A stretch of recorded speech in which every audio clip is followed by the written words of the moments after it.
Hello and welcome, dear listener, to Mind Rest Stories. Tonight we gently drift into the timeless, enchanting world of cats, those quiet, graceful creatures who have walked beside humanity for thousands upon thousands of years, yet who forever remain wrapped in an aura of gentle mystery. With their impossibly soft fur that begs to be touched, their low, rumbling purrs that seem to come from somewhere deep within the soul, and their movements so fluid and deliberate that they appear to dance with gravity itself, cats have captured something essential in the human heart. They are at once utterly wild at their core and perfectly at home curled beside us, fiercely independent yet capable of the deepest affection, relentless hunters in their instincts and the most tender of companions in our quiet moments. The history of cats is ancient, woven like the finest silk thread through the long tapestry of human civilization, a story both beautiful and enduring. If these peaceful, whispered journeys through the night bring you comfort, I invite you to offer a gentle like, to subscribe if the calm resonates, or to leave a single thoughtful word in the comments below. Your presence here helps guide other weary souls toward this quiet refuge, one rested mind at a time. But for now, all that is asked of you is to settle deeper into your place of rest, let your body grow heavy, and allow the serene, almost sacred presence of cats to carry you slowly, softly, lovingly toward the gentle shores of sleep. Let us begin. Cats have shared the journey of humankind for nearly 10,000 years, a companionship that stretches back into the mists of prehistory. Long before the first words were ever carved into clay or stone, wild cats, sleek shadows of the grasslands and forests, began to draw near the flickering edges of human settlements. As our ancestors learned to till the earth and store their harvests in granaries, the scent of grain drew rodents in great numbers, and where mice and rats gathered in abundance, the cats inevitably followed. These early felines were not yet pets in the way we understand the word today. They were partners in a silent, mutually beneficial alliance. The cats protected the precious stores from being devoured by vermin, while the humans unknowingly provided a reliable, ever-replenished hunting ground. Over countless generations, this relationship deepened and softened. The wild cats grew less fearful of human presence, and people began to appreciate not only the cat's usefulness, but also the quiet grace they brought into daily life. In time, some cats chose, of their own quiet will, to remain near the dwellings, raising their kittens in the shelter of human walls and accepting food offered from human hands. This was not domestication in the forceful, selective sense we associate with dogs or cattle, where humans deliberately shaped traits over generations. Instead, cats domesticated themselves, choosing proximity and comfort while carefully preserving the fierce independence that still defines them today. And so, across nearly every corner of the modern world, cats live among us, carrying within their elegant forms the ancient memory of those first cautious wild ones who stepped tentatively toward the warm glow of firelight so very long ago. In the sunlit land of ancient Egypt, along the fertile, life-giving banks of the Nile, cats were elevated to a place of extraordinary reverence, regarded not as mere animals, but as sacred beings touched by the divine. They were seen as living manifestations of protection, of fertility, and of the gentler, nurturing aspects of solar power, most especially associated with the goddess Bastet, who could appear as a fierce lioness or as the soft, domestic cat who walked among households. Families welcomed cats into their homes not merely as guardians against rodents, but as blessed creatures who carried good fortune on silent paws. To harm a cat, even by accident, was considered a grave offense, sometimes punishable by death. When a beloved cat passed from this world, the household entered a period of deep mourning. Some shaved their eyebrows as a visible sign of grief and loss. The departed cats were mummified with the same loving care given to human family members, wrapped in fine linen, adorned with amulets, and buried with small offerings to sustain them in the afterlife. Archaeologists have uncovered vast cemeteries dedicated solely to these preserved cats, row upon row of carefully wrapped forms, silent testimony to the profound respect and love these ancient people felt.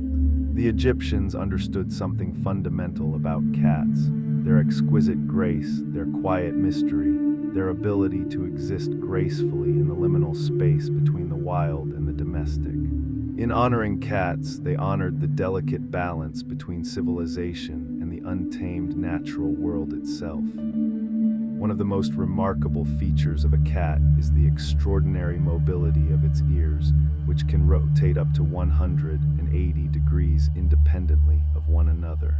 Each ear is controlled by no fewer than 32 individual muscles, granting the cat the ability to swivel them in almost any direction with astonishing precision.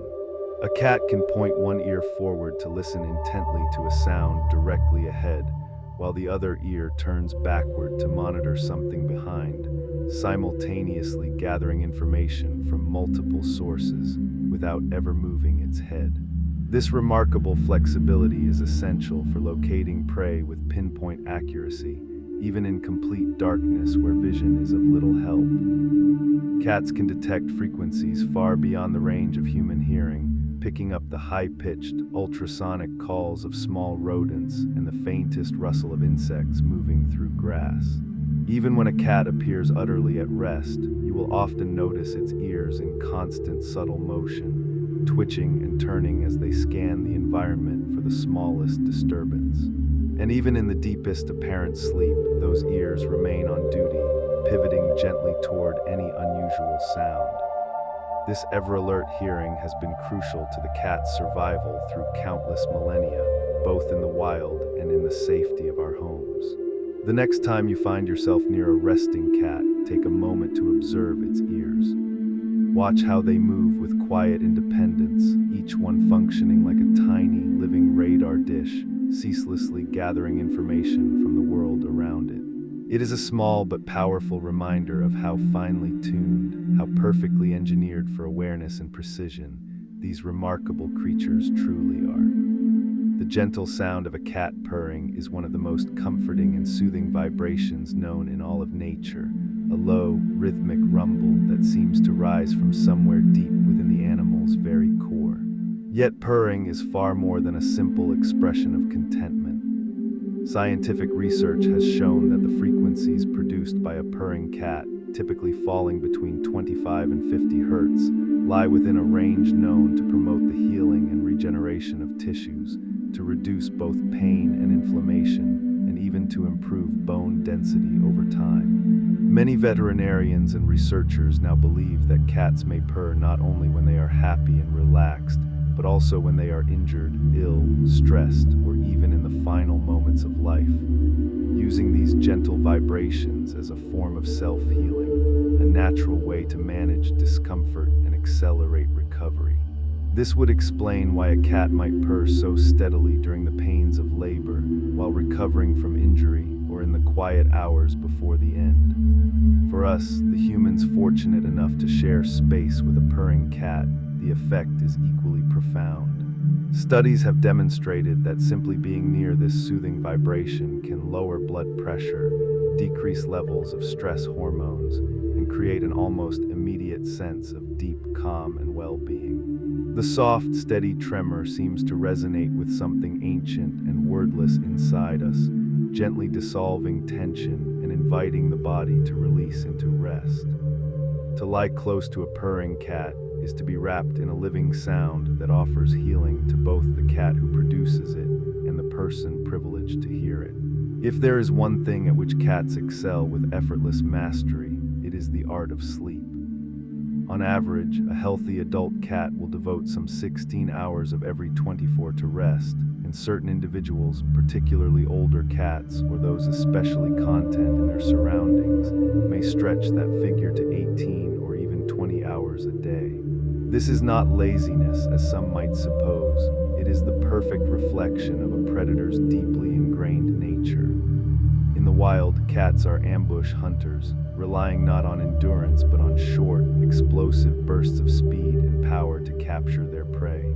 Between these intense moments of activity, They conserve every possible ounce of energy through prolonged periods of rest. Domestic cats, even those who have never once needed to hunt for their food, retain this ancient rhythm in their very bones. Their sleep is rarely a single, unbroken plunge into unconsciousness. Instead, much of it passes in a light, watchful doze, ears ever ready, body poised to spring should the need arise. Only about a quarter of their total sleep time reaches the deep, restorative stages where dreaming occurs, and it is during these periods that you may see a sleeping cat's paws twitch softly, its tail flick in tiny arcs, or hear faint chirps and murmurs escape its throat. In these dreams, the cat is once again the hunter, stalking, chasing, leaping, capturing. To watch a cat sleep is to witness a masterclass in the gentle art of true rest. They seek out the warmest, most sheltered spots, curl their bodies into perfect, compact circles, and surrender completely to stillness with an ease most of us can only envy. In a world that so often demands constant motion and productivity, cats quietly remind us that there is profound value, even wisdom, in simply being at peace. A cat's whiskers, those long, elegant, seemingly delicate hairs that frame the face, are in truth highly specialized sensory organs, far more sophisticated than mere decoration. Technically known as vibrissae, they are deeply rooted and surrounded by a rich supply of nerves and blood vessels, making them exquisitely sensitive to the slightest touch, vibration, or change in air current. The whiskers on a cat's muzzle are typically as wide as the broadest part of its body, serving as a natural measuring tool. When a cat approaches a narrow opening or gap, its whiskers allow it to judge instantly whether its entire frame will fit through without becoming stuck. If the whiskers brush both sides of the passage, the cat knows the space is too tight and will usually turn away. But the sensory array does not end at the face. Cats also possess smaller clusters of whiskers above their eyes, which trigger a protective blink if something comes too close, on their chins, and even on the backs of their forelegs, each group collecting different streams of environmental information. In dim light or total darkness, when vision is limited, the whiskers become especially vital, detecting subtle air movements and the precise proximity of objects before any physical contact occurs. During hunting, a cat will often sweep its whiskers forward like delicate feelers, helping it gauge the exact position of prey it cannot yet see clearly. Whiskers also serve as an emotional barometer. When a cat is relaxed and at ease, the whiskers rest gently forward or to the sides. When curious or excited, they jut straight ahead to maximize sensory input. When frightened or defensive, they flatten tightly against the face for protection. To observe the subtle dance of a cat's whiskers in different situations is to read its inner state and intentions written in the quietest, most elegant of languages. Unlike humans and many other mammals, a cat possesses a unique collarbone that floats freely, embedded only in muscle rather than forming a rigid connection to the rest of the skeleton. This remarkable anatomical feature grants cats their legendary flexibility and agility, allowing them to twist and contort their bodies in midair, squeeze through openings that seem impossibly small, and land with astonishing grace after even significant falls. It is thanks to this free-floating clavicle, combined with an extraordinarily supple spine, that cats can perform their famous righting reflex, the near-miraculous ability to orient themselves feet first during a fall, beginning the rotation with the head and forequarters, then following through with the flexible backbone and hindquarters. This life-saving reflex begins to develop in kittens when they are only a few weeks old and becomes remarkably reliable even from relatively short heights. The same unbound collarbone contributes to the almost liquid quality of a cat's everyday movement. Watch one walk along a narrow ledge, slip through a barely there gap, or stretch luxuriously after a nap, and you are witnessing the result of an evolutionary design that seems almost magical in its elegance.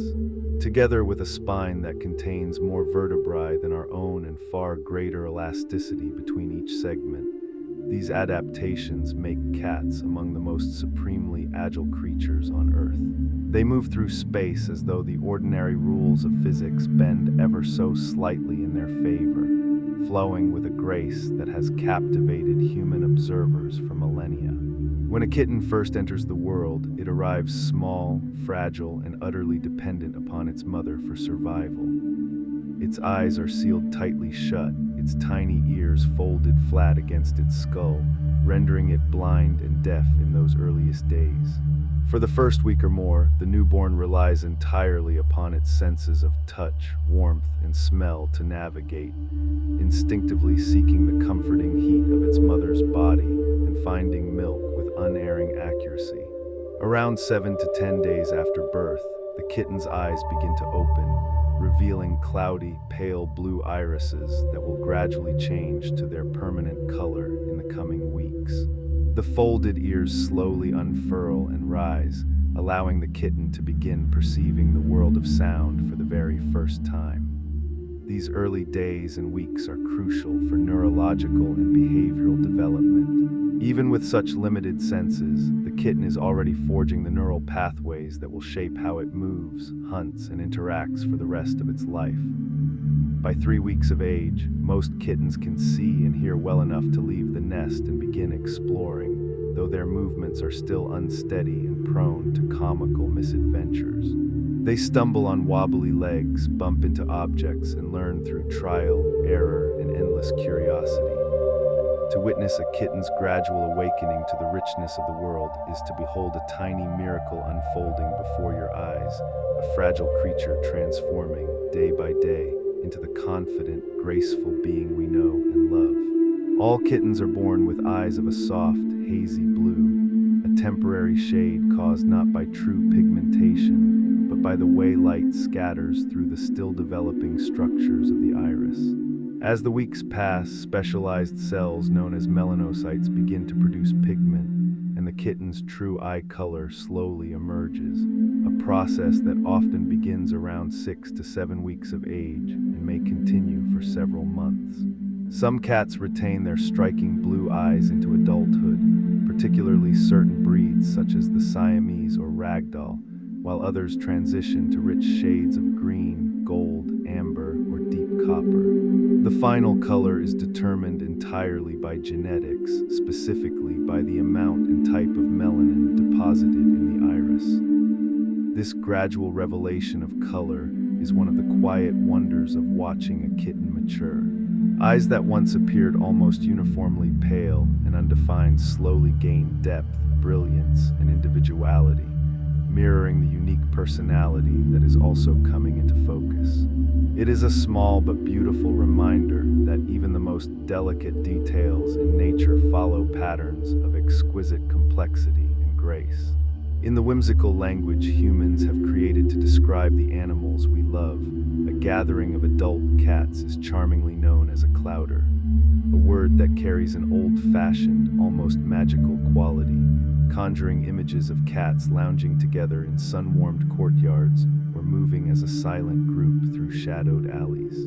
A group of kittens, on the other hand, is called a kindle, a term that also means to ignite or kindle a flame, perfectly fitting for the way young cats bring warmth, light, and playful energy into any space they enter.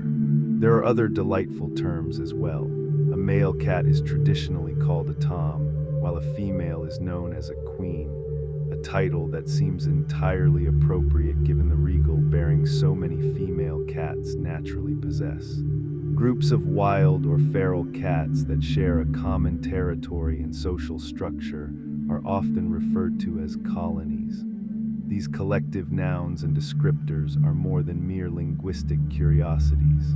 They reflect the deep, layered relationship humans have developed with cats over millennia, a bond filled with affection, observation, and cultural reverence.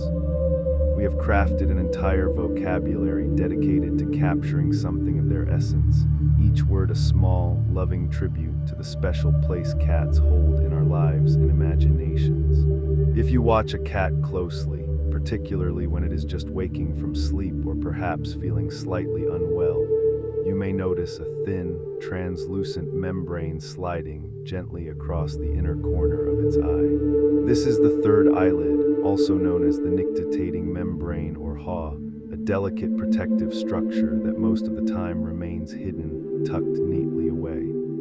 When extended, it sweeps horizontally across the eye to provide an additional layer of shielding and moisture. In the wild, this extra eyelid is invaluable, protecting the delicate surface during chases through tall grass, close combat, or windy conditions. It also helps to distribute tears evenly, keeping the eye clean and lubricated. In a healthy, relaxed cat, the third eyelid is usually invisible. It may briefly become visible during sleep or slow blinks, but if it remains persistently visible or partially covers the eye, it can be a gentle signal to attentive caregivers that the cat may be experiencing discomfort, illness, or dehydration. Cats share this anatomical feature with many other animals, birds, reptiles, and numerous mammals, a quiet reminder of the shared evolutionary heritage that connects so many creatures. Like so many other aspects of the cat, the third eyelid is an understated yet elegant adaptation, working silently behind the scenes to preserve one of the animal's most vital senses. Just as no two human fingerprints are ever identical, no two cats share the same pattern of ridges and tiny bumps on the surface of their nose. This nasal print is utterly unique to each individual, a tiny biological signature that could, in theory, serve as a form of identification, though in practice we rarely make use of it. If you take a moment to look closely at your own cat's nose, you will see a miniature landscape of delicate lines and textures, a personal map that belongs to that cat alone. This individuality extends far beyond the physical. Each cat possesses its own distinct personality, preferences, fears, and delights. Some are bold adventurers who greet every new experience with curiosity. Others are cautious observers who prefer the known and familiar. Some seek constant closeness, curling into laps and purring at the slightest touch. Others maintain a dignified distance, offering affection on their own carefully chosen terms. The uniqueness of a cat's nose print is but one small, charming expression of a deeper truth, that every cat is a singular being, shaped by a complex interplay of genetics, early experiences, and the quiet, mysterious alchemy that creates a distinct and irreplaceable personality. Cats experience and navigate their world through scent in ways that are almost impossible for humans to fully comprehend. To mark territory, to communicate with others of their kind, and to gather information about their surroundings, they rely on specialized scent glands located in several key areas of the body. The most prominent of these glands sit on the cheeks, which is why you so often see a cat rubbing its face against furniture, door frames, your legs, or anything else it wishes to claim. This behavior, known as bunting, is far more than a display of affection. It is a deliberate act of marking, depositing invisible pheromones that announce to any cat who comes after, "This space is mine. This person is safe. This is home." Additional scent glands are found on the pads of the paws, explaining why cats scratch, leaving both a visible mark and an olfactory signature.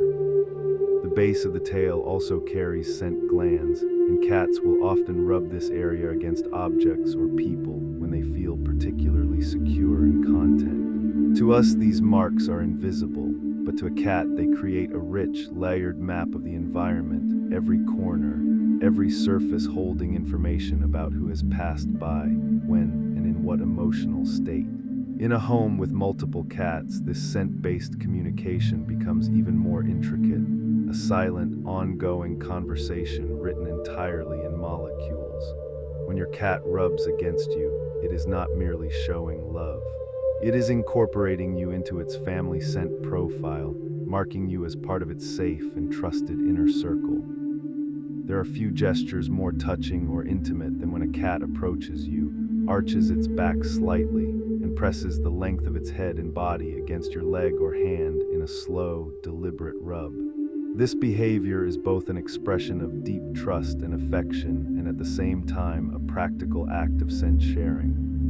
By mingling its pheromones with yours, the cat is claiming you as part of its social group, creating a shared family scent that signals safety, belonging, and connection. This is why cats are especially likely to rub against you when you return home after an absence. They are renewing the communal scent that may have grown faint during your time away. In households with more than one cat, you may observe the same behavior between feline housemates, mutual rubbing that strengthens social bonds and maintains harmony within the group. This gentle act of scent mingling is called allo-rubbing, and it is one of the primary ways cats reinforce relationships without the need for sound or conflict. To be marked by a cat in this way is to receive a quiet honor, a sign that you have been accepted, claimed as kin, and welcomed fully into the cat's carefully curated world of safety and trust.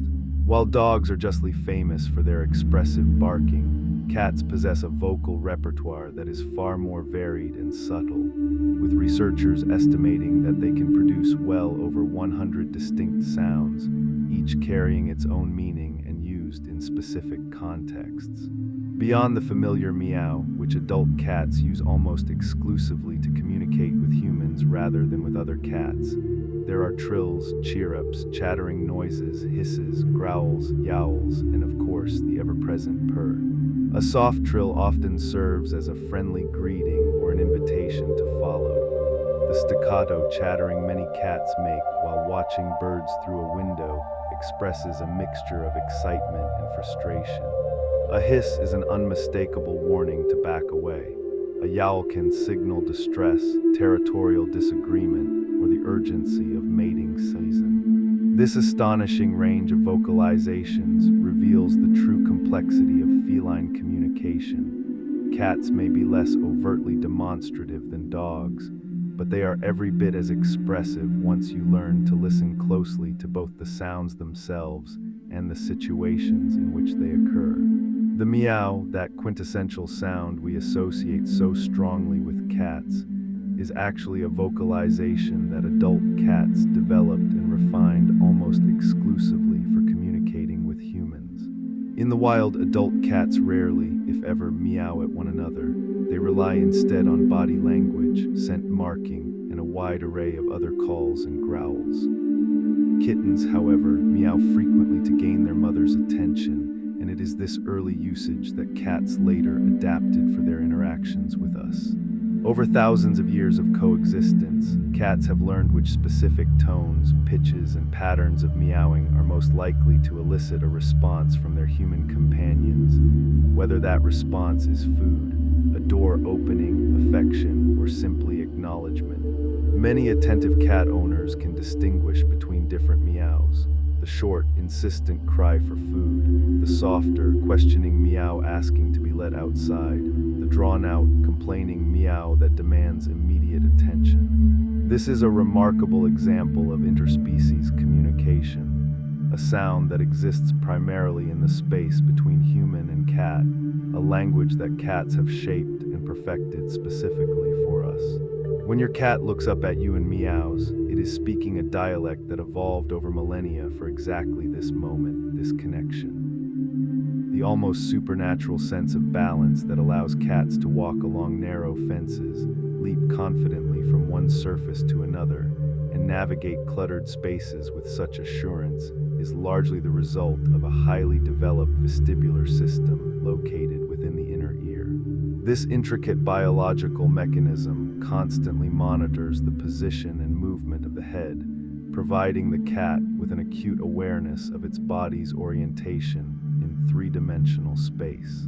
Working in seamless harmony with the cat's remarkably flexible spine, powerful hind legs, and naturally low center of gravity, the vestibular system enables cats to make minute, instinctive adjustments to their posture and trajectory without conscious thought, which is why they can traverse the thinnest of ledges with the calm certainty of someone walking on solid ground. This same system plays a crucial role in the famous righting reflex that allows falling cats to reorient themselves midair and land on their feet. When a cat begins to fall, the vestibular apparatus immediately detects which direction is up, triggering a rapid sequence of muscular twists that start with the head and front legs, continue through the flexible spine, and conclude with the hindquarters, all within fractions of a second. It is a breathtaking feat of biological engineering, refined over millions of years of evolution to ensure survival in a world full of heights and precarious perches. The legendary ability of cats to land on their feet after a fall is not myth, but a well-documented biological reality known as the righting reflex, one of nature's most impressive displays of natural acrobatics. The process begins the instant a cat loses contact with a stable surface. Sensory information from the vestibular system in the inner ear instantly signals which way is up. Within milliseconds, the cat initiates a complex but lightning-fast sequence of rotations, first twisting the head and front legs to face downward, then using the extraordinary flexibility of its spine to follow through with the midsection and hindquarters. Because cats lack a rigid collarbone and possess a highly elastic backbone, the front and back halves of the body can rotate independently, allowing the animal to complete the necessary turns even in a very short fall. Interestingly, the reflex requires a certain minimum distance to function fully. Falls from extremely low heights, such as a tabletop, may not provide enough time or space for the complete rotation, while falls from greater heights give the cat the opportunity to fully orient itself. Although this reflex dramatically improves the odds of a safe landing, it is not infallible. Falls from extreme heights can still cause serious injury. The righting reflex is not magic. It is the elegant result of physics, biology, and millions of years of evolutionary refinement working together in perfect harmony. When a cat decides to leap, whether to reach a high shelf, pounce on a toy, or simply express a sudden burst of joy, the movement is a breathtaking display of pure athletic power and precision. The hind legs, with their exceptionally strong muscles and flexible joints, act like coiled springs, propelling the cat upward and forward with remarkable force. A healthy adult cat can typically jump to a height of 5 to 6 times its own body length, meaning an average-sized cat can easily clear a kitchen counter, land on top of a refrigerator, or spring onto a windowsill with seemingly no effort at all. In the wild, this extraordinary leaping ability is essential for both hunting, allowing the cat to pounce down upon prey from above, and escaping danger, enabling rapid ascents into trees or onto rocky outcrops. Domestic cats retain this capacity in full, often springing into the air for the sheer pleasure of movement or bounding across a room in a single, graceful arc. Watching a cat prepare to jump is a study in perfect focus and controlled tension. The body crouches low, eyes locked on the target, muscles gathered like a drawn bow. Then, in an explosion of energy, the cat launches itself through space, soaring with effortless grace and landing with pinpoint accuracy. It is a vivid reminder that even the most pampered house cat carries within it the heart and body of a wild hunter, capable of celebrating its physical gifts with joyful abandon. If a cat is neither sleeping, eating, nor engaged in play, it is very likely devoting its attention to one of its most time-consuming and meticulous activities. Grooming. Cats are famously fastidious, spending up to half of their waking hours licking their fur, cleaning their paws, and attending to every inch of their coat with painstaking care. This behavior serves multiple vital purposes. First and most obviously, grooming removes dirt, loose hair, and external parasites, keeping the coat clean, healthy, and free of tangles. Second, it plays an important role in temperature regulation. The evaporation of saliva from the fur provides a cooling effect in warm weather, while in cold conditions, grooming fluffs the coat to trap insulating air. Third, and perhaps most significantly, the repetitive motion of grooming releases endorphins, creating a calming, almost meditative state that helps the cat manage stress and overstimulation. Cats also engage in mutual grooming, known as allogrooming, with trusted companions, a tender social behavior that strengthens bonds and reinforces relationships within a group. For a solitary cat, grooming becomes a profound act of self-care, a daily ritual that maintains both physical health and emotional equilibrium. To watch a cat groom is to witness something almost hypnotic. The slow, deliberate strokes of the rough tongue, the careful attention paid to every detail, the way it cleans between each toe with focused precision. It is a quiet lesson in the importance of taking time for oneself, of finding peace and restoration in simple, repetitive acts of care. Anyone who has ever been licked by a cat knows that the sensation is far from smooth. The tongue feels rough, almost like fine sandpaper. This distinctive texture comes from hundreds of tiny, backward-facing spines known as papillae, structures made of keratin, the same tough material that forms human fingernails and cat claws. These papillae serve several crucial functions. They act as an exceptionally effective grooming comb, catching and removing loose fur, dirt, and parasites while detangling the coat and distributing natural oils evenly to keep it waterproof and glossy. The barbs also assist in drinking. When a cat laps water, the backward-facing hooks help draw liquid upward into the mouth in neat, efficient scoops. And for cats who still hunt, the papillae help strip every last bit of meat from bones, an ancestral adaptation that domestic cats retain even though they rarely need it. The rough tongue is yet another example of how every aspect of a cat's anatomy has been finely tuned for survival over millions of years. When a cat licks your hand or face, it is not merely showing affection. It is performing an act of familial grooming, treating you with the same care it would offer to another trusted cat, incorporating you fully into its circle of kin. Unlike the claws of dogs, which remain extended at all times, a cat's claws are retractable, a design that keeps them razor-sharp and protected when not in use. When the cat is walking, resting, or simply moving about its day, powerful tendons and muscles hold the claws safely sheathed within protective fur and skin, preventing wear and tear from everyday contact with the ground. When the cat needs its claws, whether to climb, to grasp prey, to defend itself, or to mark territory, the same tendons release and the claws extend instantly, ready for action. This retractable mechanism is one of the key reasons cats are such efficient, silent hunters. They can stalk with soft, padded footfalls, claws hidden until the final moment when they are needed. The sharpness of the claws is maintained through a natural shedding process. The outer sheath of each claw periodically slews off to reveal a fresh, needle-like point beneath, and through regular scratching, which both sharpens the claws and removes the old layers. Scratching is not misbehavior, it is a biological necessity, as essential to a cat as nail care is to a human. Providing appropriate scratching surfaces, posts, pads, or cat trees is one of the most important ways we can respect and support a cat's natural needs. Scratching is far more than a way for cats to sharpen their claws. It is a multifaceted behavior deeply rooted in biology and instinct. When a cat scratches a surface, it is removing the worn outer sheath of each claw to reveal the sharp new point beneath, a process that must occur regularly because claws grow continuously throughout a cat's life. You may occasionally find these small, translucent discarded sheaths near scratching posts or on carpets, delicate, hollow husks that are the visible evidence of this essential maintenance.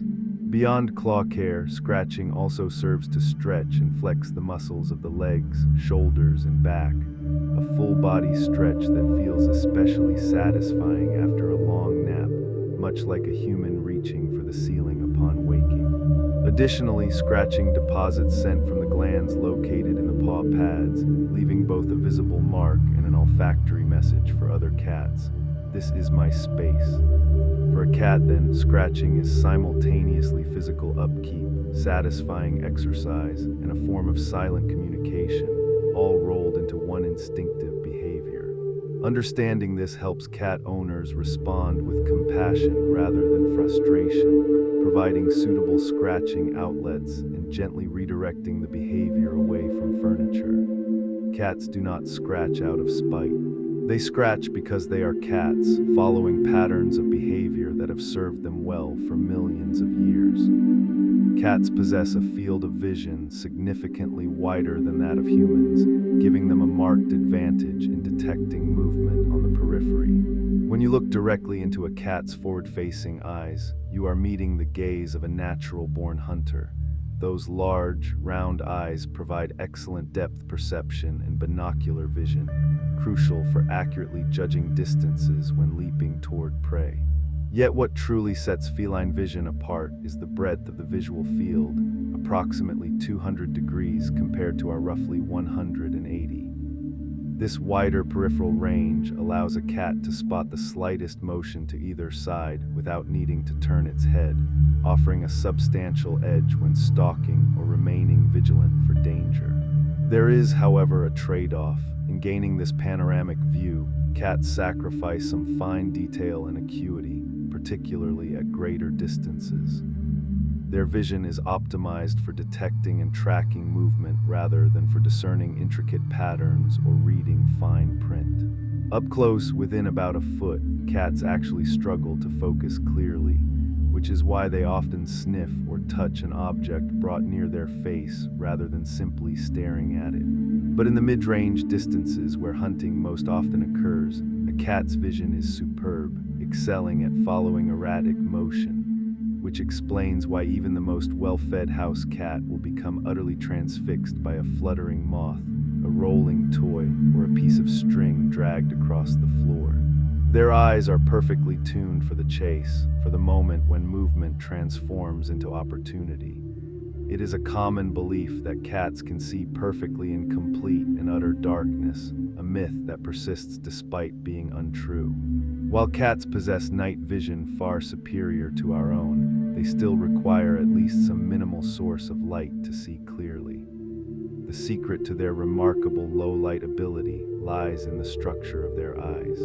Cats have a much higher proportion of rod cells in the retina, photoreceptors specialized for detecting light and motion in dim conditions, though they do not perceive color with the same richness as our cone-dominated eyes. More importantly, cats possess a specialized layer behind the retina called the tapetum lucidum, a reflective surface that acts like a biological mirror, bouncing light that has already passed through the retina back through it a second time. This gives the rod cells a second chance to capture photons, dramatically amplifying the available light.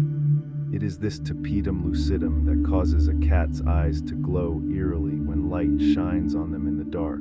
The reflection you see is the light bouncing back out of the eye. In very low but not zero light, cats can see approximately 6 to 8 times better than humans. In conditions of absolute darkness, however, where no light whatsoever is present, cats are just as blind as we are and must rely on their other superb senses, hearing, whiskers, and smell, to navigate and orient themselves. The glowing eyes that have inspired so much folklore are simply the visible evidence of one of evolution's most elegant solutions to the challenge of hunting in twilight and shadow. The reflective layer that gives cat eyes their mysterious nighttime glow is the tapetum lucidum, a structure of cells lying immediately behind the retina. When light enters the eye and passes through the photoreceptors, some of it would normally be lost. The tapetum acts as a mirror, reflecting that unused light back through the retina for a second opportunity to be detected.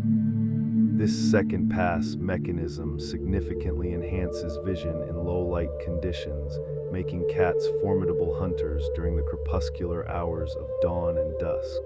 The tapetum lucidum is not unique to cats. Many nocturnal and crepuscular animals, dogs, deer, raccoons, and others, possess similar reflective layers, though the exact structure varies slightly from species to species, resulting in different colors of eyeshine, green, gold, blue, orange, and more, depending on the minerals present in the tapetum and the angle of incoming light.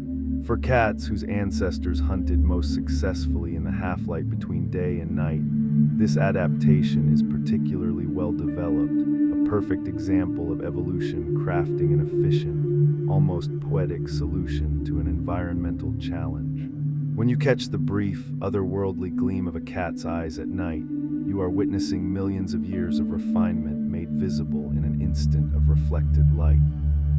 Cats are crepuscular creatures by nature, meaning their periods of highest activity align with the gentle twilight hours of dawn and dusk, rather than the full darkness of night or the bright light of day.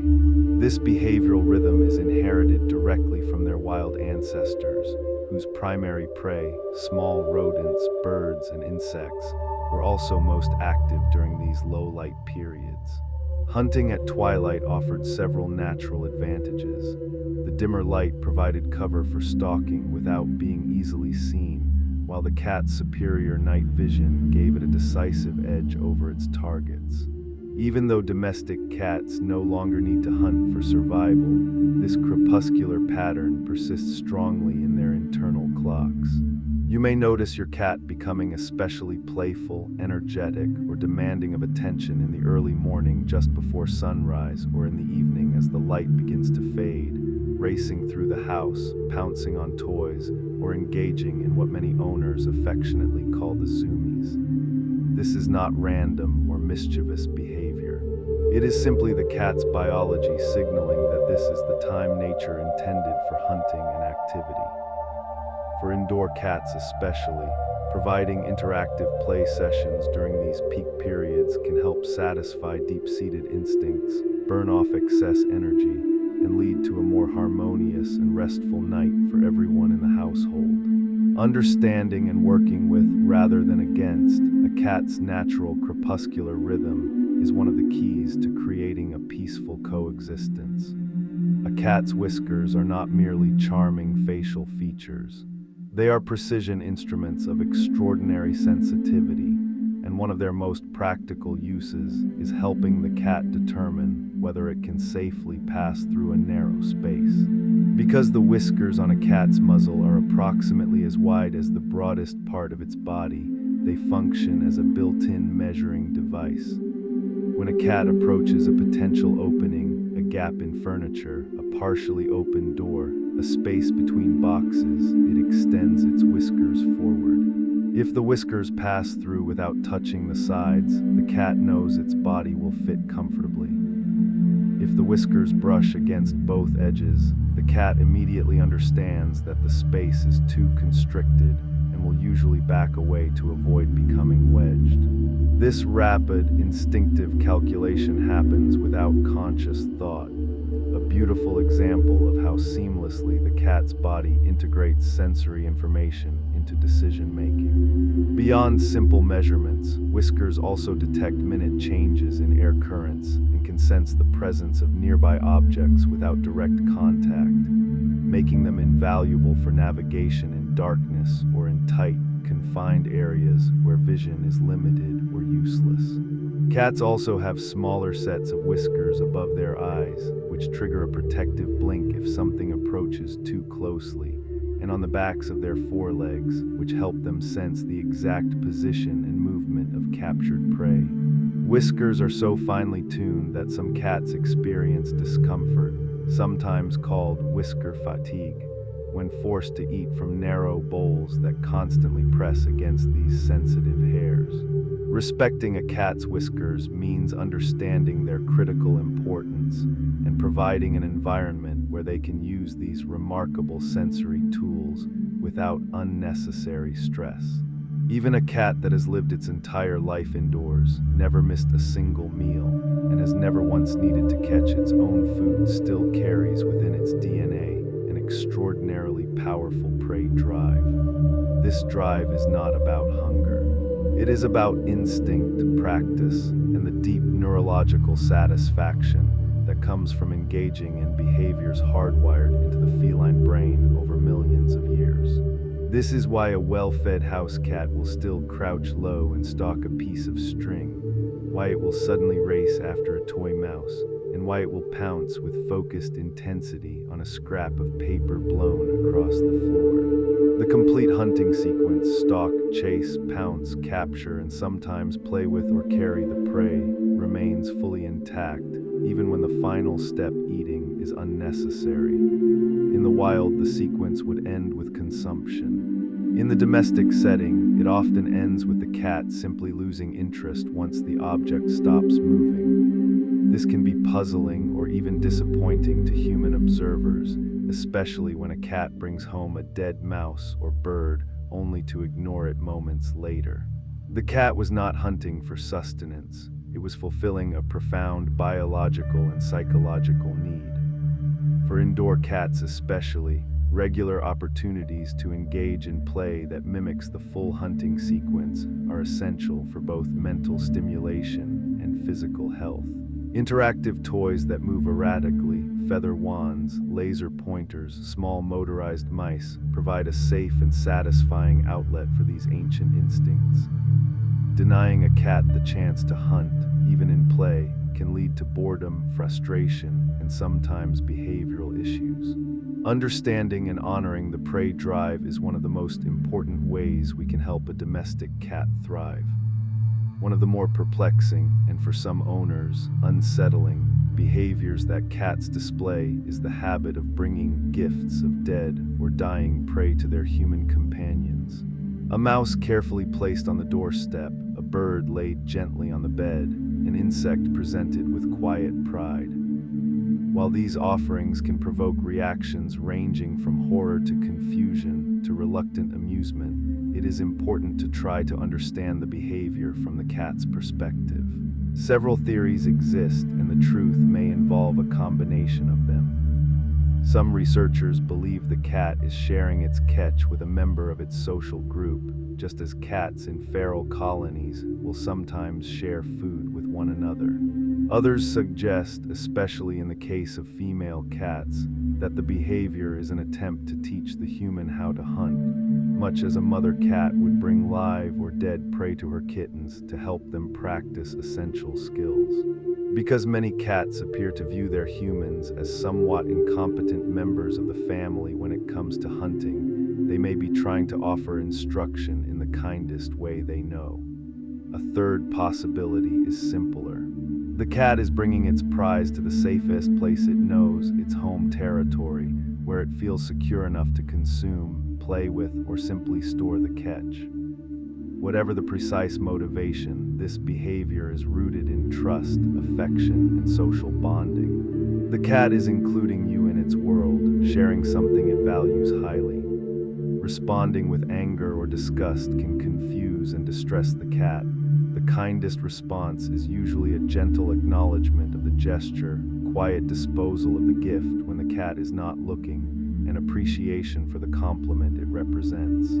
Cats have an acute sense of smell, about 14 times stronger than a human's, though not quite as powerful as that of dogs. With approximately 200 million scent receptors in their nasal tissues compared to our 5 million, cats are able to gather an extraordinary amount of information from odors alone. They use this sense from the moment of birth. Newborn kittens, blind and deaf, rely entirely on smell to locate their mother and find milk. As they grow, scent continues to play a central role in navigating their environment, identifying other animals, detecting food, and communicating through marking. When cats meet, they often engage in mutual sniffing, gathering detailed information about identity, health, emotional state, and even recent activities. Cats also possess a specialized scent organ called the vomeronasal organ, or Jacobson's organ, located on the roof of the mouth. When a cat encounters a particularly interesting or significant odor, another cat's scent mark, a new visitor's lingering aroma, it may open its mouth slightly, pull back its lips, and hold this peculiar expression for a few seconds in what is known as the flamen response. This allows air to pass over the vomeronasal organ, providing an even deeper level of chemical analysis than ordinary sniffing can achieve. Through scent, cats inhabit a rich, layered reality that remains largely invisible to us, a silent language of molecules that shapes their understanding of the world in profound ways. The flamen response, that strange, almost comical grimace cats sometimes make when they encounter an intriguing smell, is actually a highly functional behavior with an important purpose. When a cat pauses, sniffs deeply at something fascinating, another cat's mark, an unfamiliar person's scent, a particularly interesting spot on the ground, then opens its mouth slightly and curls back its upper lip, holding the expression for several seconds, it is actively drawing air over the vomeronasal organ located on the roof of the mouth. This specialized structure is especially sensitive to pheromones and other chemical signals that regular nasal sniffing might not fully detect. The phlegm response allows the cat to taste the air in a sense, gaining detailed information about social status, reproductive condition, health, and emotional state of other animals. Male cats frequently display this behavior when detecting the scent of a female in heat, but both males and females use it to analyze a wide range of significant odors in their environment. Far from being a silly face, the phlegm response is a window into the depth and complexity of a cat's olfactory world, a reminder that cats live immersed in a dimension of scent-based communication that we can only begin to imagine. A cat's tail is one of its most expressive and versatile features, a living, constantly moving antenna that broadcasts the animal's mood, intentions, and emotional state to anyone who knows how to read its language. A tail held high with a gentle curve at the tip usually signals confidence, contentment, and friendliness. A cat approaching you in this posture is likely feeling sociable and open to interaction. When the tail becomes puffed up like a bottle brush, the cat is attempting to appear larger and more intimidating, a clear sign of fear or aggression. A tail tucked tightly against or between the legs indicates submission, anxiety, or fear. A tail that lashes or thumps forcefully from side to side is a strong signal of agitation, frustration, or mounting anger, often a warning that the cat's tolerance has been reached, and a bite or scratch may follow if the situation continues. A gently swaying tail can indicate focused interest, such as when the cat is watching prey or preparing to pounce. There are countless subtle variations, and individual cats often develop their own unique tail vocabulary. Learning to observe the tail in different contexts, combined with ear position, whisker placement, pupil size, and body posture, teaches us a great deal about what a cat is feeling and thinking at any given moment. The tail is a constantly active window into the cat's inner world, communicating clearly if only we pay close attention. One of the most frequent misunderstandings between cats and humans, especially for people more familiar with dogs, concerns the meaning of a wagging or moving tail. In dogs, a wagging tail almost always signals excitement, happiness, or friendliness. In cats, however, the opposite is often true. A tail moving slowly from side to side or thumping rhythmically against the ground or furniture usually indicates irritation, annoyance, or overstimulation. If the movement becomes rapid and lashing, the cat is likely on the verge of aggression and is clearly signaling, "Back away now." Many surprised scratches and bites have occurred because a human misinterpreted a cat's tail language through the lens of canine behavior. Cats and dogs truly speak different emotional languages, and the tail is one of the clearest examples of this fundamental difference. Learning to read a cat's tail correctly is essential for anyone who wishes to understand, respect, and interact safely with these animals. If you are petting or playing with a cat and its tail begins that slow, deliberate side-to-side motion, it is a polite but firm request to stop what you are doing and give the cat some space. Respecting these signals leads to safer, more positive interactions and to a relationship built on mutual trust and understanding. One of the most endearing and comforting behaviors a cat can display is kneading, the rhythmic pressing of its paws, alternating left and right, into a soft surface such as a blanket, pillow, your lap, or even a favorite stuffed toy. This gentle motion, sometimes called making biscuits because it resembles the kneading of dough, originates in earliest kittenhood. When nursing, kittens press their tiny paws against their mother's belly to stimulate the flow of milk. This action becomes deeply associated with warmth, safety, nourishment, and maternal love. Many cats carry this comforting behavior into adulthood, needing when they feel especially content, relaxed, or in need of reassurance.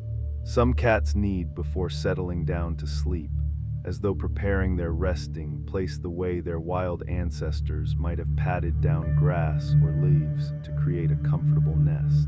Others direct their needing toward their trusted humans, a gesture many interpret as a profound expression of love and trust. The cat is treating you with the same tenderness it once received from its mother. Some cats purr loudly while kneading, and a few will even drool slightly, so completely immersed are they in the sensation of contentment and security. While the pressure of claws can sometimes be uncomfortable for the recipient, kneading is never intended as harm. It is a vulnerable, tender behavior rooted in the deepest feelings of safety and affection. Gently redirecting the cat to knead a blanket or providing a soft surface can help, but punishing or discouraging kneading would be to deny the cat one of its most innocent expressions of joy. Many cat owners have wondered why their cats insist on sleeping in the highest possible places, atop bookshelves, on the back of the couch, on top of the refrigerator, or perched on window sills far above the floor. The answer lies in the cat's deepest instincts. In the wild, elevation equals safety.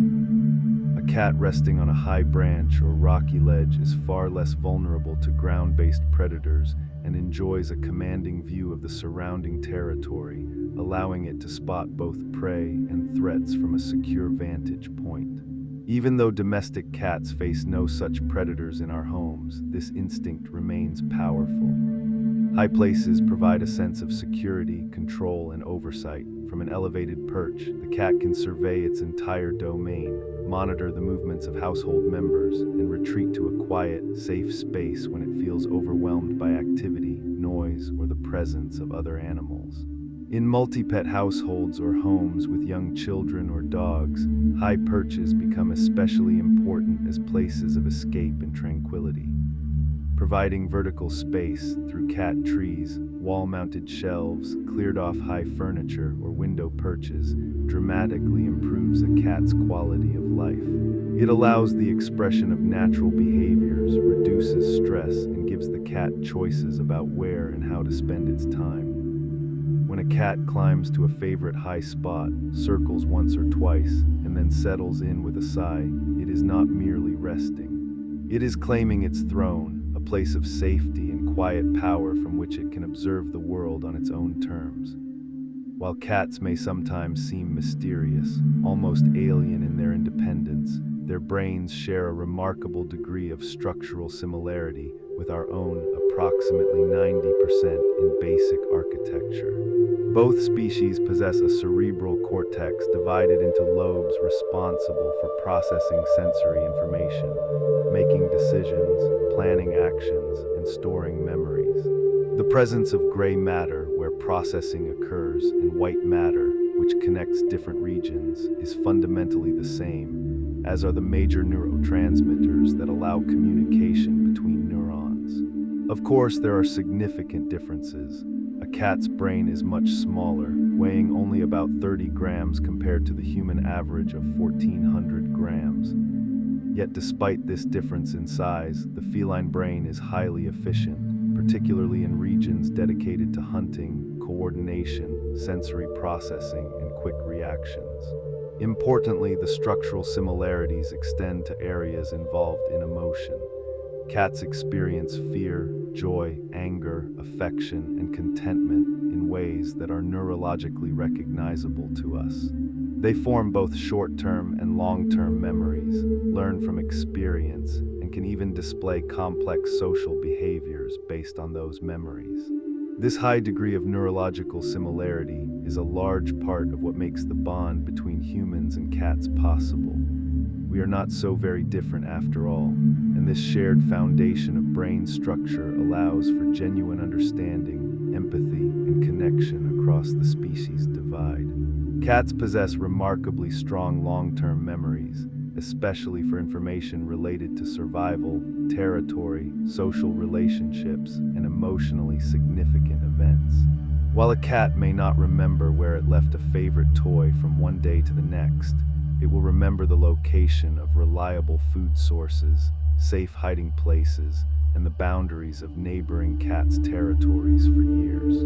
Cats quickly learn and retain household routines and patterns, knowing precisely when dinner is served, when their favorite human usually returns home, or when certain sounds signal the beginning of a play session. They also have powerful associative memories, behaviors that lead to positive outcomes. Receiving treats after sitting politely are repeated, while experiences that were frightening or painful, a stressful trip to the veterinarian, are avoided long afterward. Studies have shown that cats can remember specific events, people, and places for many years, especially when those memories carry strong emotional weight.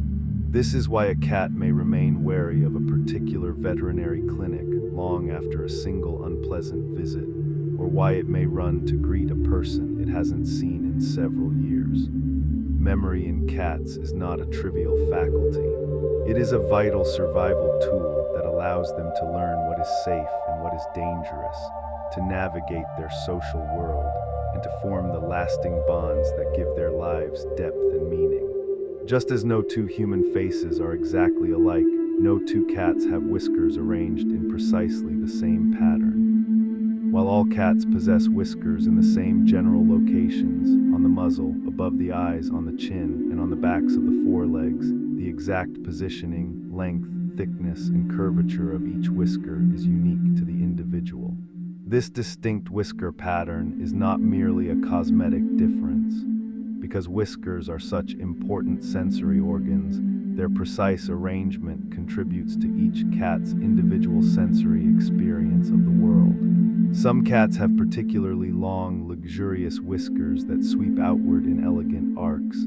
Others have shorter, more delicate ones that stand out like fine wires. Some whiskers curve gently, others project straight and stiff. Observing these small but meaningful variations is part of appreciating the deep individuality of each cat. Just as you might recognize a friend by the unique shape of their face, the tone of their voice, or the way they move, the pattern of a cat's whiskers is one more quiet marker of its singular identity. A reminder that while cats share many common traits and behaviors, each is a unique being shaped by genetics, experience, and its own particular way of moving through the world. A cat's ears are marvels of biological engineering, capable of rotating up to 180 degrees independently in order to pinpoint the exact source of even the faintest sound. Each ear is controlled by 32 separate muscles, allowing for such precise and rapid movement that a cat can lock onto a noise almost instantly. When something interesting catches a cat's attention, you will often see both ears swivel forward in unison, focusing like living radar dishes on the source. If there are multiple sounds competing for attention, the cat can direct one ear in one direction and the other in a completely different direction, processing auditory information from two separate sources simultaneously. This ability is especially crucial during hunting, when a cat must locate the precise position of a rustling mouse or a fluttering bird that may be partially or completely hidden from view. Even when a cat appears deeply focused on grooming, eating, or resting, its ears are almost never still, constantly moving, tilting, and adjusting to monitor the environment for potential threats, opportunities, or the approach of a familiar footstep. The mobility and sensitivity of a cat's ears are a constant reminder that these animals remain exquisitely attuned to the world around them, always listening, always aware, always gathering information from every direction. While drooling is more commonly associated with dogs, some cats will also drool, but only when they are exceptionally relaxed, deeply content, or experiencing profound happiness. This gentle drooling is not a sign of illness or discomfort. Rather, it is a charming symptom of complete trust and bliss. It most often occurs during moments of extreme relaxation, perhaps while being petted in exactly the right spot, while needing a soft blanket with rhythmic paws, or while curled in a favorite lap purring at full volume. The pleasure is so overwhelming that the cat temporarily loses precise control over salivation, allowing a small amount of drool to escape. Not all cats exhibit this behavior, and those that do may only do so in very specific circumstances of perfect contentment. For owners of cats who drool when happy, it quickly becomes an endearing quirk, visible proof that the cat is utterly at peace and feels completely safe. Of course, sudden or excessive drooling, especially when accompanied by other symptoms, should always prompt a veterinary check for dental issues or other health concerns.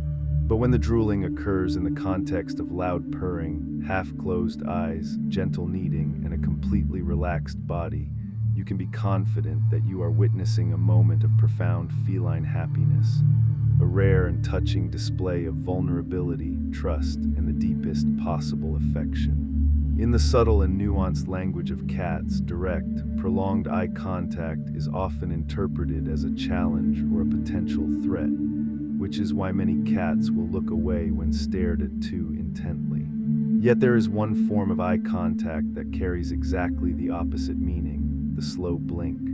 When a cat gazes at you and then slowly, deliberately closes its eyes, holds them shut for a moment, and then opens them again in a languid, relaxed motion, it is offering a powerful gesture of trust, comfort, and affection. Many people who live closely with cats call this a cat kiss, a quiet, non-threatening way of saying, "I feel safe with you. I trust you enough to close my eyes in your presence." You can return this gesture by looking gently at the cat and performing the same slow blink. Many cats will respond in kind, creating a beautiful, silent exchange of goodwill and understanding. This form of communication is especially valuable when interacting with shy, fearful, or unfamiliar cats, as it requires no physical contact and respects the cat's personal space while still conveying warmth and kindness. Unlike reaching out to pet or pick up a cat, actions that can sometimes feel overwhelming, a slow blink is gentle, distant, and deeply respectful. It is one of the quietest yet most effective ways to build trust and strengthen the bond between human and cat.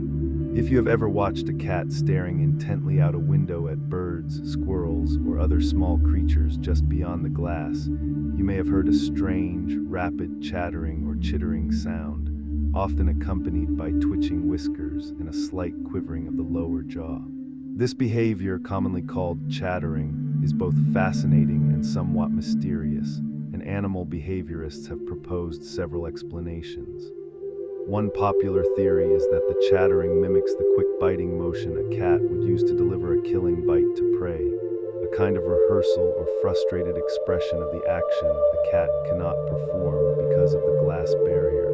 Another possibility is that the sound is simply an outlet for pent-up excitement and frustration. The cat's hunting instincts are fully engaged by the sight of movement, but it cannot reach the target, so the energy finds release in this staccato vocalization. Whatever the precise reason, chattering is strongly linked to the prey drive and occurs most often when a cat is intensely focused on potential prey it cannot access. For indoor cats especially, who spend much of their time observing the world through windows, this behavior is quite common, a vivid glimpse into the mind of the hunter that still lives within even the most pampered house cat. The instinct to stalk, chase, and capture never truly fades. It simply finds new outlets in toys, shadows, and the tantalizing world just on the other side of the glass.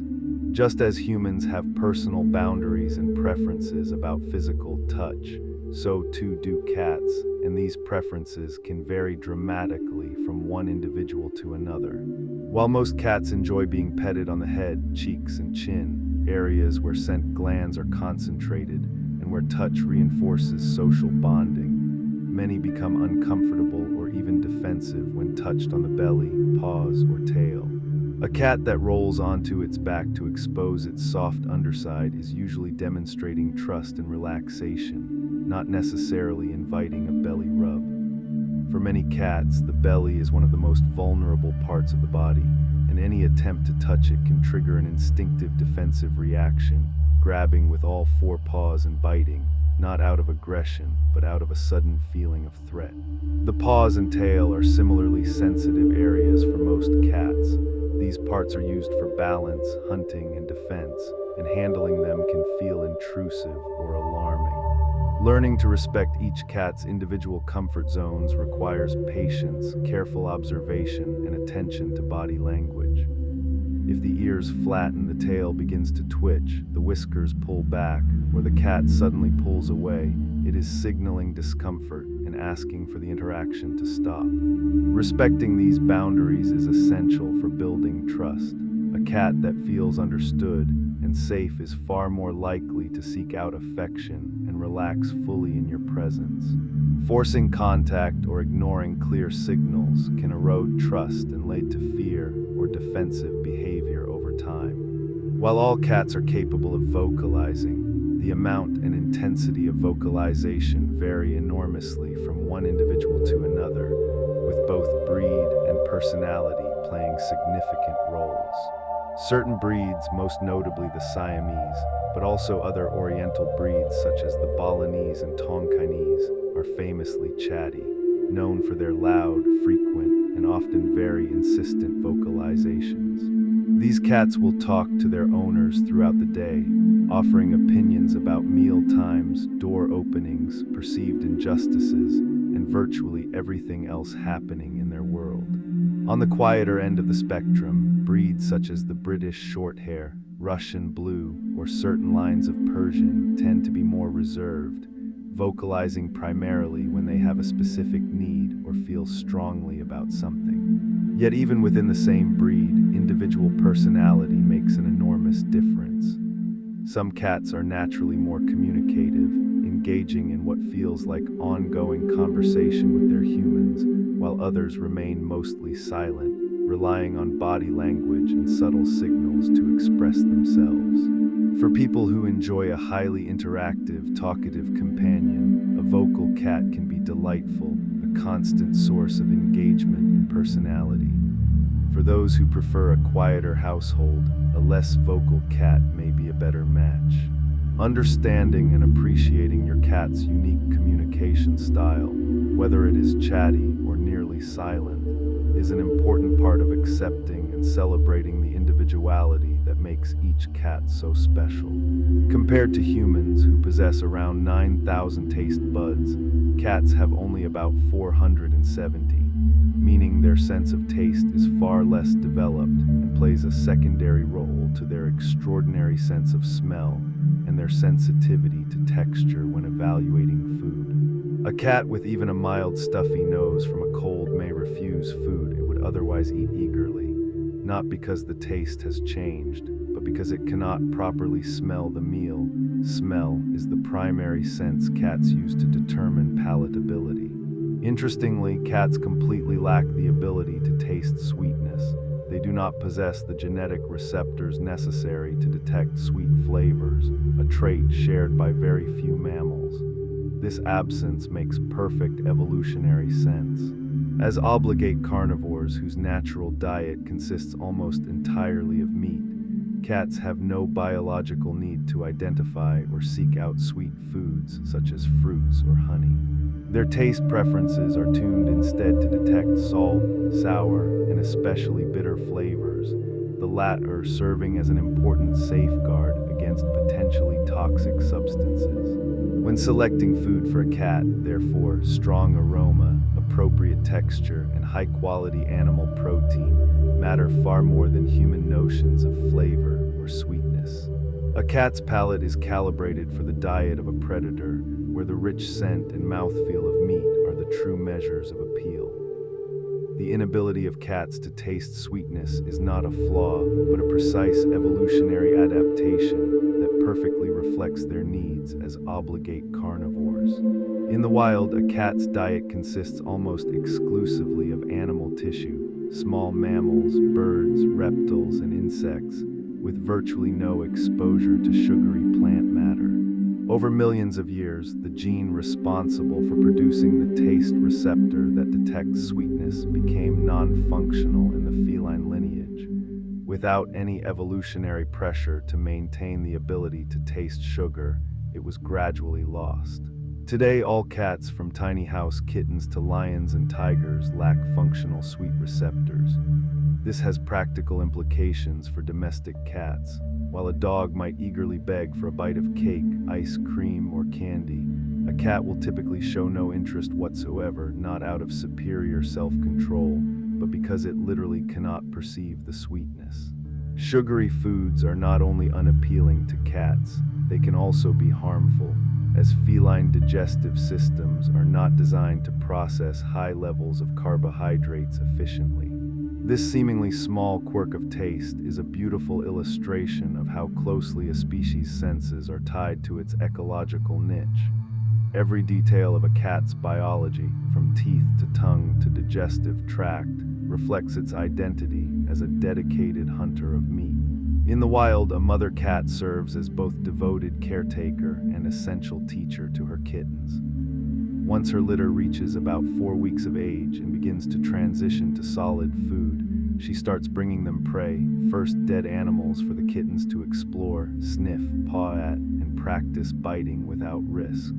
As the kittens grow in confidence and coordination, the mother progresses to releasing live prey near her young, allowing them to practice the full sequence of stalking, pouncing, capturing, and killing under her watchful eye. This is not cruelty, it is education, the critical transfer of survival skills from one generation to the next. Play among litter mates serves a similar educational purpose. When kittens wrestle, chase, pounce on one another, and engage in mock battles, they are developing coordination, practicing bite inhibition, learning social boundaries, and honing the motor skills they will need as adult hunters.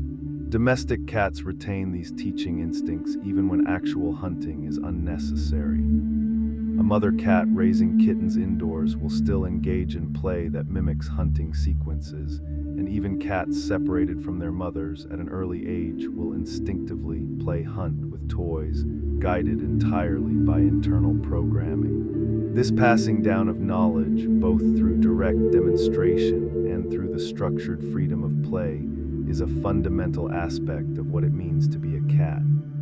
The transformation from helpless newborn to coordinated miniature hunter happens with remarkable speed in kittens. By around 3 weeks of age, their eyes are open, their ears are unfolding, and they are beginning to walk, though still on unsteady, wobbly legs. At this stage, you may see the first signs of hunting behavior. A kitten stalking and pouncing on a sibling's flicking tail, batting at a drifting piece of fluff, or attempting to chase a moving shadow. These early play behaviors lay the foundation for the adult cat's hunting skills. Over the following weeks, coordination improves rapidly, movements become more purposeful, and by 6 to 8 weeks of age, most kittens are engaging in serious practice sessions, perfecting the stalk, the sudden pounce, the precise grab, and the killing bite. Even though domestic kittens may never need to catch their own food to survive, these behaviors emerge right on schedule, driven entirely by instinct.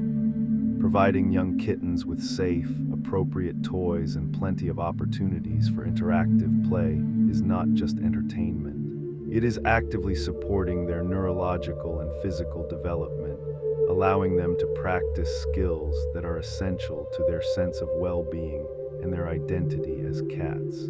A kitten deprived of these early opportunities for predatory play can grow into an adult with pent-up energy, frustration, and sometimes behavioral issues.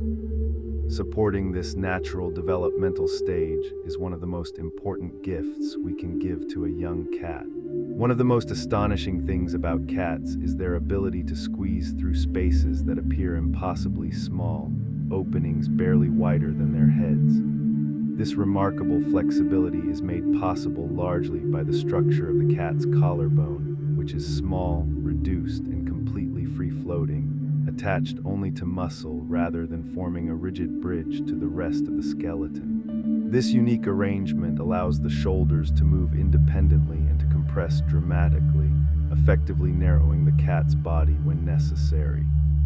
Combined with a highly flexible spine, elastic joints in the hips and shoulders, and an ability to rotate these sections independently, a cat can contort itself in ways that seem almost supernatural.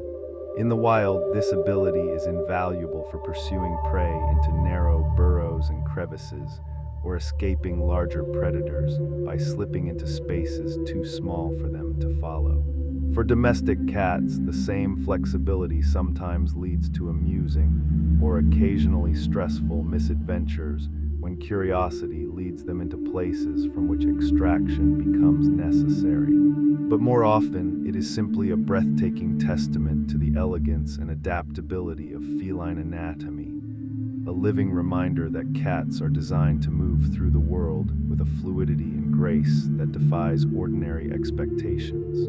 The internal rhythms of a cat are noticeably different from our own, most strikingly in the speed of its heartbeat. While a healthy adult human at rest has a heart rate of approximately 60 to 100 beats per minute, a cat's heart beats much faster, typically between 140 and 220 beats per minute. This rapid rhythm is completely normal and reflects the cat's smaller body size and correspondingly higher metabolic rate. Smaller animals lose heat more quickly due to their higher surface area to volume ratio, and a faster heartbeat and metabolism help maintain stable body temperature. The rapid pulse also supports the cat's hunting style, which depends on short but extremely intense bursts of activity. When a cat chases prey or engages in vigorous play, its heart rate can surge even higher to deliver oxygen and energy to the muscles at an extraordinary pace. If you have ever held a purring cat close to your chest and felt the quick, light flutter of its heartbeat against you, you have sensed this different tempo, a reminder that while we share the world with cats, we experience it through very different biological rhythms. The reason cats spend so much of their day asleep is directly tied to their natural hunting strategy.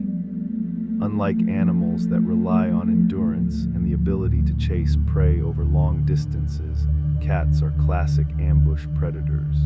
They depend on patience, stealth, and sudden, explosive bursts of speed and power to capture their targets. This style of hunting demands enormous energy in very short periods, followed by extended rest to recover and conserve resources for the next opportunity.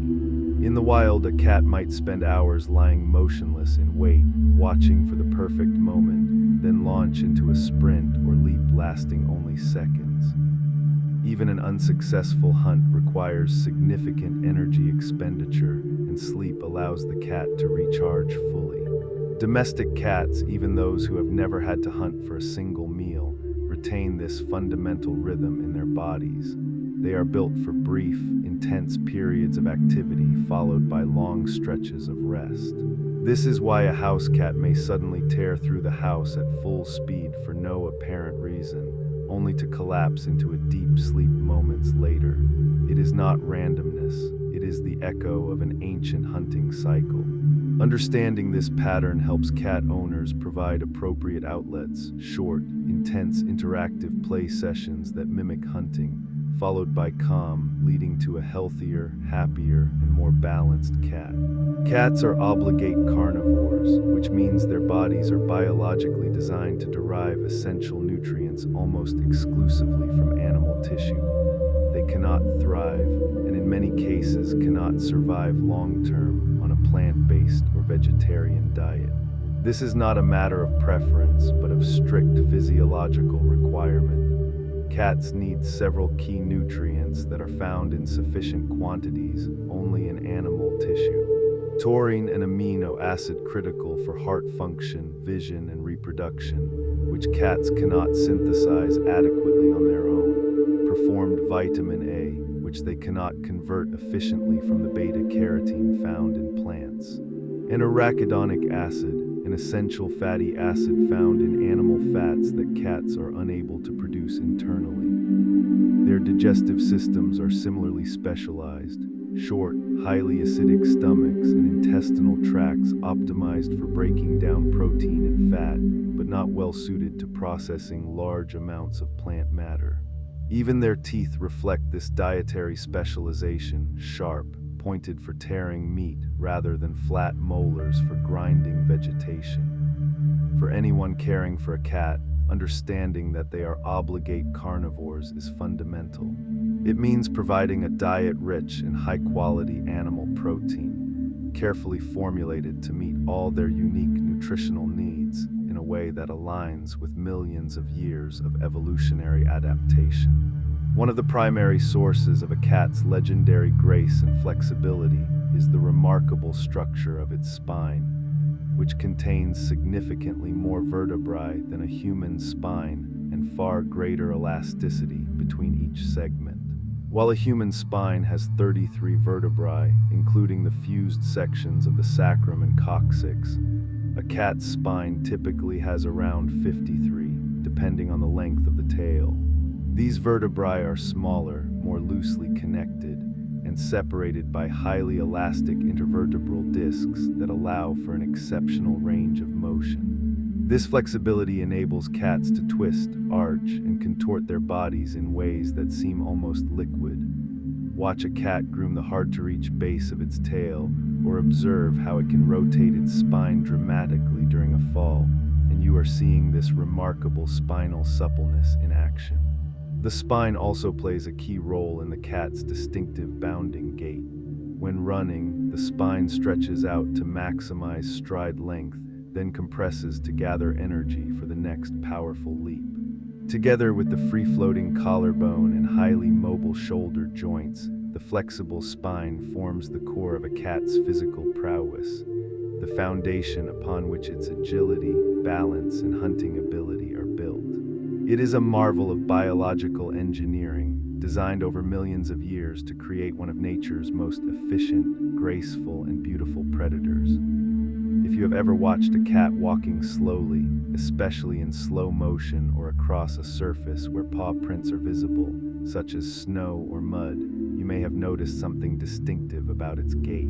The back paw lands almost exactly in the same spot where the front paw on the same side was just placed. This precise stepping pattern is known as direct registering, and it serves several important evolutionary purposes. First, it makes the cat's movement exceptionally quiet.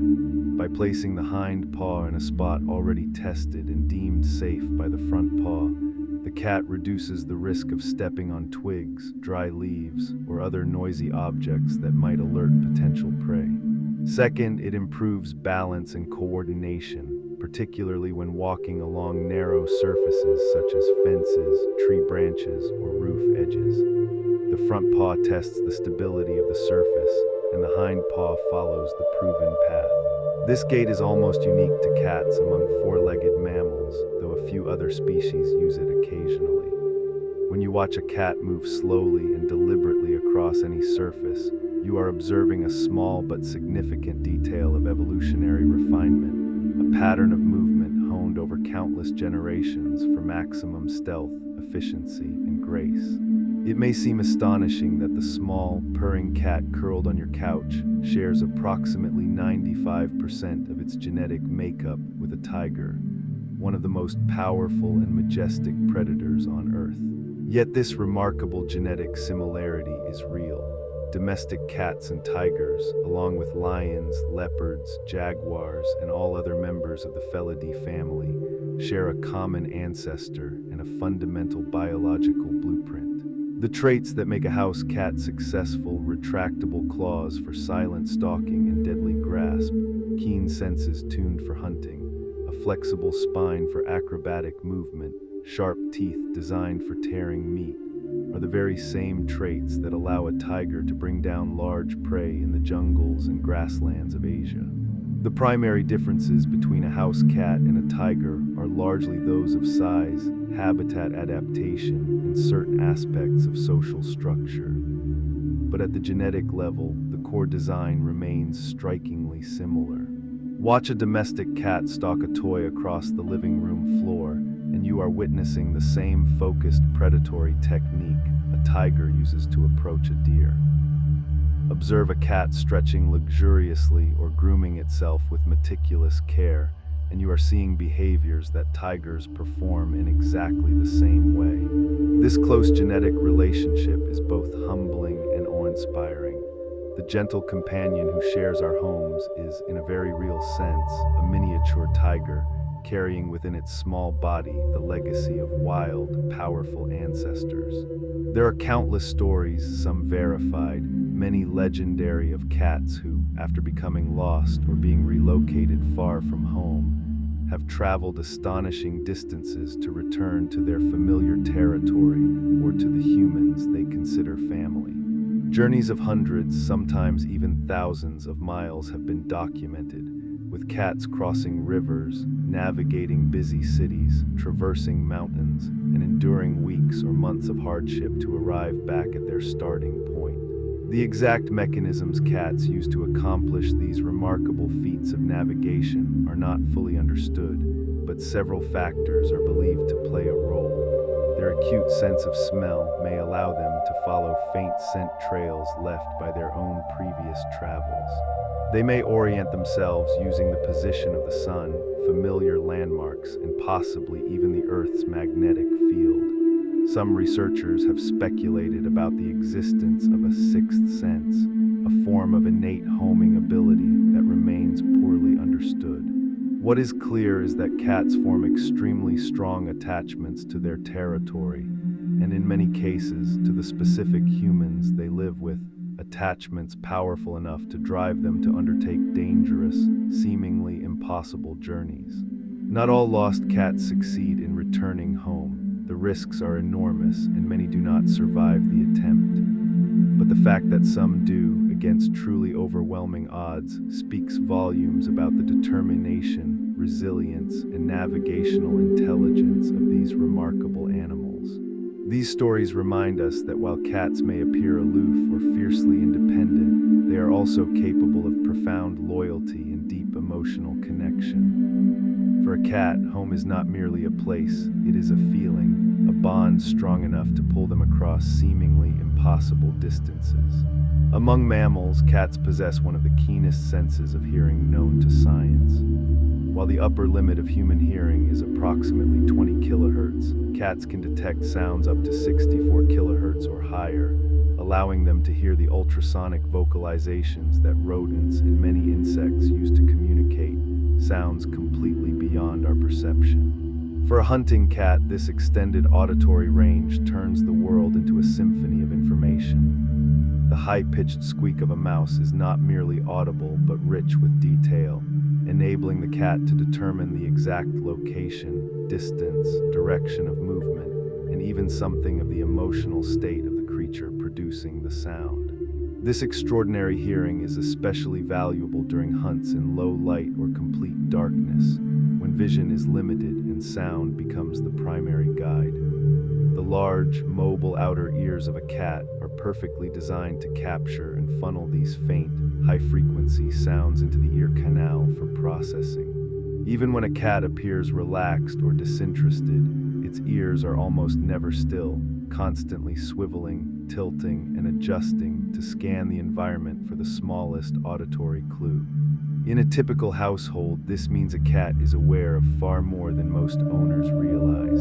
The high-pitched hum of electronics, the soft footsteps of neighbors through walls, the rustle of a plastic bag in another room, all of these are part of the rich soundscape that forms the backdrop of a cat's daily experience.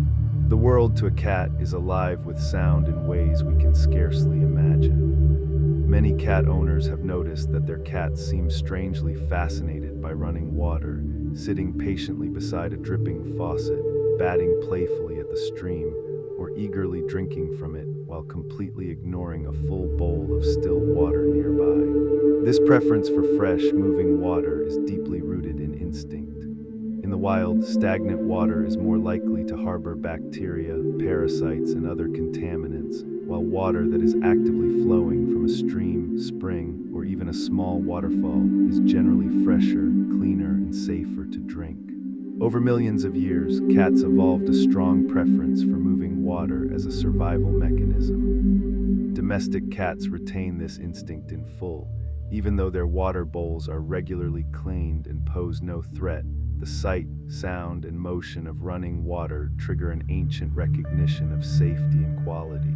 This is why so many cat owners eventually invest in pet water fountains, devices that continuously circulate and aerate the water, mimicking the natural movement that appeals so strongly to a cat's instincts and often encouraging them to drink more overall.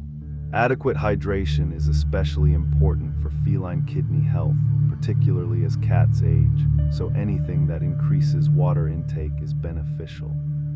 The next time you see your cat transfixed by a dripping faucet or drinking eagerly from a running tap, remember that it is not mere curiosity, it is instinct at work, a memory of wild ancestors who had to choose their water sources with great care in order to survive. While most cats are born with the standard complement of 18 toes, 5 on each front paw and 4 on each back paw, some are born with extra toes, a harmless genetic condition known as polydactyly, from the Greek for many fingers. Polydactyl cats can have anywhere from 1 to several additional toes, most commonly on the front paws, though occasionally on the back as well. The condition is completely painless and does not cause mobility issues. In fact, some people believe that the larger, mitten-like paws of polydactyl cats provide slightly better balance and grip, especially when climbing. Polydactyly is particularly common in certain geographic regions and among certain populations of cats, notably in parts of the northeastern United States, where the trait has been passed down for generations.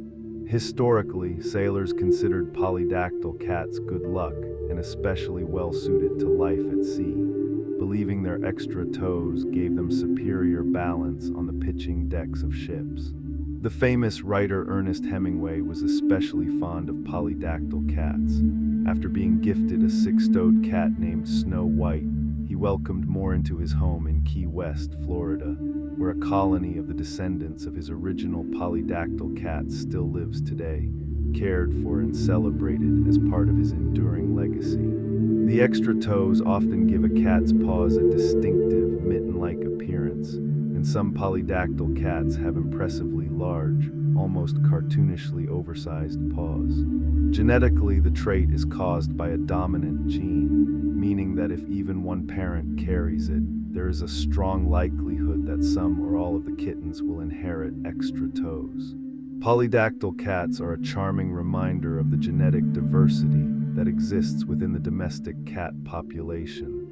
Small, harmless mutations that add to the individuality and character of each unique feline. The average lifespan of a domestic cat is generally between 12 and 15 years, though with excellent care, many cats live well into their late teens, and some reach their early 20s or beyond.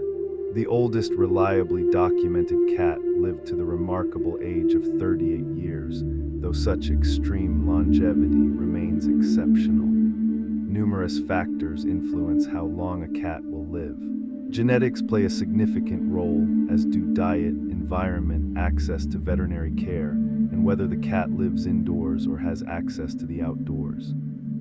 Indoor cats almost always live longer than those who roam outside, as they are protected from the many dangers of traffic, predators, fights with other animals, disease exposure, and harsh weather conditions. A high-quality, nutritionally balanced diet appropriate for all life stages contributes greatly to overall health and longevity, while regular veterinary checkups, including vaccinations, dental care, and early detection of potential health issues, can add years to a cat's life. As cats enter their senior years, they often slow down, sleep more deeply and for longer periods, and may develop age-related conditions such as arthritis, reduced kidney function, or hyperthyroidism. Yet many senior cats remain alert, affectionate, engaged with their surroundings, and deeply bonded to their human families well into old age. Caring for an aging cat is both a responsibility and a privilege, an opportunity to give back to a companion who has provided years of quiet comfort, entertainment, and love. Many people who have lived with cats through their entire life cycle notice a touching change as the years advance. Senior cats often become noticeably more affectionate and more interested in close human companionship than they were in their younger days. While kittens and young adults may be energetic, independent, and sometimes aloof, older cats frequently seek out more lap time, follow their humans from room to room, sleep closer at night, and generally show a greater desire for quiet closeness. Several factors likely contribute to this shift. As physical mobility decreases and age-related discomforts such as arthritis or mild pain become more common, the warmth and security provided by human contact can be deeply soothing. Older cats may also feel more vulnerable and therefore seek the reassurance of a trusted person's presence. Additionally, many senior cats simply come to appreciate the predictability, safety, and comfort of their home environment and the steady companionship of their human family more deeply with the passing years. An aging cat that once preferred to observe activity from a dignified distance may begin to actively seek out laps, curl up beside you on the couch, or even sleep pressed against your side at night. This increase in affection is a precious gift, a deepening of a bond that has been years in the making. It is also a gentle reminder that a cat's personality is not fixed at birth, but continues to evolve throughout life, shaped by experience, health, environment, and the relationships they form. Caring for a senior cat, responding to their increased need for closeness, comfort, and gentle reassurance, is one of the most tender and meaningful aspects of sharing a long life with one of these remarkable animals. The natural daily rhythm of a cat is closely tied to the movement of the sun and the changing quality of light. Cats are crepuscular by nature, most active during the low-light periods of dawn and dusk, rather than during the bright hours of midday or the deep darkness of midnight.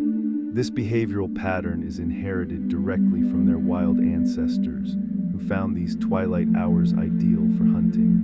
Many of the small animals cats naturally prey upon, rodents, birds, and insects, are also most active at dawn and dusk. The dimmer light provides natural cover for stalking without being easily seen, while the cat's superior low-light vision gives it a significant advantage over its targets. Even in domestic settings, far removed from the need to hunt, this crepuscular rhythm remains strong. Many owners notice their cats becoming especially playful, energetic, or demanding of attention in the early morning, just as the sky begins to lighten, and again in the evening, as the light fades. Periods of activity, sometimes affectionately called dawn zoomies and dusk dashes. Understanding that this pattern is biological rather than willful helps owners work with their cats rather than against them. Scheduling interactive play sessions during these natural peak periods can satisfy the cat's instinctive need to hunt and move, often leading to calmer, more restful nights for everyone in the household. A cat that sleeps deeply through much of the day and becomes lively at twilight is not being difficult. It is simply following the ancient biological clock that has guided felines for millions of years. When a cat suddenly decides to run, whether chasing an imaginary enemy, racing after a toy, or simply expressing a burst of pure joy, it is capable of astonishing speed for such a small animal. A healthy domestic cat can reach speeds of approximately 30 miles per hour, though only in very short bursts of a few seconds. This impressive velocity is the result of powerful hind leg muscles, an extraordinarily flexible spine that acts like a spring to store and release energy, and a lightweight skeletal structure built for explosive acceleration. In the wild, this speed is essential for both capturing prey, a sudden sprint to close the final distance, and escaping danger, a rapid dash to the nearest tree or hiding place. After these brief but intense bursts of activity, the cat quickly returns to rest to recover, which explains why you might see a house cat suddenly tear through the living room at top speed for no apparent reason, only to collapse panting and utterly relaxed a moment later. While 30 miles per hour may not seem remarkable compared to the top speeds of larger animals, a cheetah can reach 70 miles per hour, For a creature weighing 10 pounds or less, it is extraordinary. Combined with the cat's agility, ability to change direction instantaneously, and precise coordination, this speed makes even a domestic cat a highly effective hunter when the instinct takes over. Watching a cat run at full stretch is a vivid reminder of the wild athleticism and power that lie just beneath the calm, often lazy exterior, a glimpse of the predator within, capable of breathtaking bursts of grace, speed, and controlled ferocity. Just as every human possesses a unique fingerprint, every cat has a completely unique pattern of ridges, whorls, and tiny bumps on the surface of its nose, a nasal print that is distinct to that individual and to no other. While cats of the same breed may share similar coat colors, patterns, and general facial features, the microscopic landscape of each cat's nose is entirely its own, a biological signature as singular as any human fingerprint. Though we do not use nose prints for identification in practice, the fact of their uniqueness is a small but profound reminder of the individuality that exists throughout nature. This uniqueness extends far beyond the physical. Each cat has its own distinct personality, preferences, fears, favorite spots in the house, ways of interacting with humans, and even particular vocalizations. Some cats are bold explorers who greet every new experience with curiosity. Others are cautious observers who prefer routine and familiarity. Some seek constant physical closeness, while others offer affection from a dignified distance. The unique pattern on a cat's nose is simply one visible expression of a deeper truth, that every cat is irreplaceable, a singular being shaped by genetics, early experiences, environment, and the quiet, mysterious process that creates a distinct and utterly unique personality. When you look closely at your cat's nose, you are seeing a tiny map that belongs to that cat alone, a reminder of the precious individuality that makes the bond between human and cat so deeply personal. The secret behind a cat's exceptional ability to see in very dim light lies in a specialized reflective layer in the eye called the tapetum lucidum, a carpet of cells situated immediately behind the retina. When light enters the eye and passes through the photoreceptor cells, some of it would ordinarily be lost. The tapetum lucidum acts as a biological mirror, reflecting that unused light back through the retina for a second opportunity to be detected. This double exposure mechanism dramatically increases the eye's sensitivity to low levels of light, allowing cats to navigate, hunt, and play effectively in conditions that would leave humans effectively blind. It is this same reflective layer that causes a cat's eyes to glow with an eerie green, gold, or blue light when a flashlight or car headlights shine on them in the dark. The glow is simply the light being reflected back out of the eye. The tapetum lucidum is especially well developed in cats whose ancestors hunted most successfully during the crepuscular hours of dawn and dusk, but the structure is shared by many other nocturnal and crepuscular animals. Combined with a high proportion of rod cells specialized for motion and dim light detection, this adaptation makes cats supremely effective in the half-light between day and night, the time of day when they are evolutionarily most at home. While a cat's whiskers are most obviously visible as the long, elegant sensory hairs framing the face, they are in truth highly specialized tactile organs that provide critical information about the environment, especially in darkness or in very confined spaces. Known technically as vibrissae, these whiskers are deeply embedded in the skin and surrounded by a rich supply of nerves and blood vessels, making them exquisitely sensitive to even the slightest touch or change in air pressure. As a cat moves through its surroundings, its whiskers act like delicate antennae, detecting nearby objects and surfaces without requiring direct physical contact, allowing the cat to navigate obstacles, judge distances, and move confidently in total darkness. The whiskers on the muzzle are typically as wide as the cat's body, serving as a natural gauge for whether the cat can fit through a narrow opening. If the whiskers pass through without touching the sides, the body will likely fit. If they brush both edges, the passage is too tight. Additional, smaller sets of whiskers above the eyes trigger a protective blink if something approaches too closely, while those on the backs of the forelegs help the cat sense the exact position and movement of captured prey.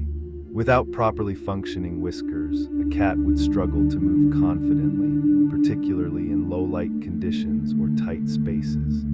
These remarkable sensory hairs are essential tools for understanding and safely interacting with the world, a quiet but crucial part of what makes a cat so remarkably adept at navigating both the familiar and the unknown.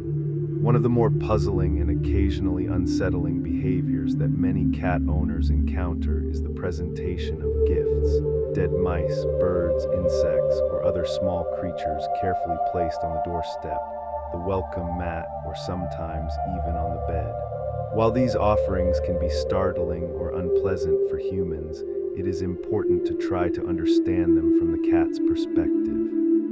Several explanations have been proposed, and the true motivation may involve elements of all of them. Many researchers believe the behavior is an act of sharing. The cat views its human as a member of its social group and is bringing its catch home to share, just as cats in feral colonies will sometimes share food with one another. Another common theory, particularly for female cats, is that the gift is an attempt to teach the human how to hunt, much as a mother cat would bring prey to her kittens to help them practice essential survival skills. Because many cats seem to regard their humans as somewhat inept when it comes to hunting, they may be trying to offer gentle instruction. A simpler possibility is that the cat is simply bringing its prize to the safest place it knows, its home territory, where it feels secure enough to consume, play with, or store the catch. Whatever the precise reason, this behavior is rooted in trust, affection, and a desire for social connection. The cat is including you in its world, sharing something it values. Responding with anger or disgust can confuse and distress the cat. The most compassionate response is usually to quietly acknowledge the gesture, dispose of the gift when the cat is not watching, and appreciate the compliment it represents, a sign that you have been fully accepted into the cat's inner circle. A common source of confusion and occasional scratches among cat owners is the misinterpretation of a cat's belly exposure.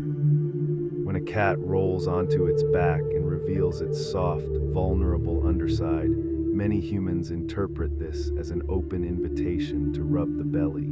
Yet reaching out to touch often results in the cat suddenly grabbing the hand with all four paws and biting or kicking, a reaction that can seem aggressive or ungrateful. In reality, exposing the belly is usually a profound sign of trust and relaxation. The cat is demonstrating that it feels safe enough in your presence to reveal its most vulnerable area. It is not, however, necessarily an invitation to touch. For most cats, the belly remains a highly sensitive and protected region. Any attempt to pet it can trigger an instinctive defensive response, as though the cat suddenly feels threatened despite its earlier relaxation. Some cats do enjoy gentle belly rubs, but they are the exception rather than the rule. The only way to know for certain is through careful, gradual observation.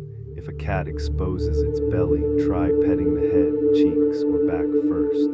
If the cat remains relaxed, pushes its belly toward you, or even rolls back and forth invitingly, it may be open to gentle belly contact.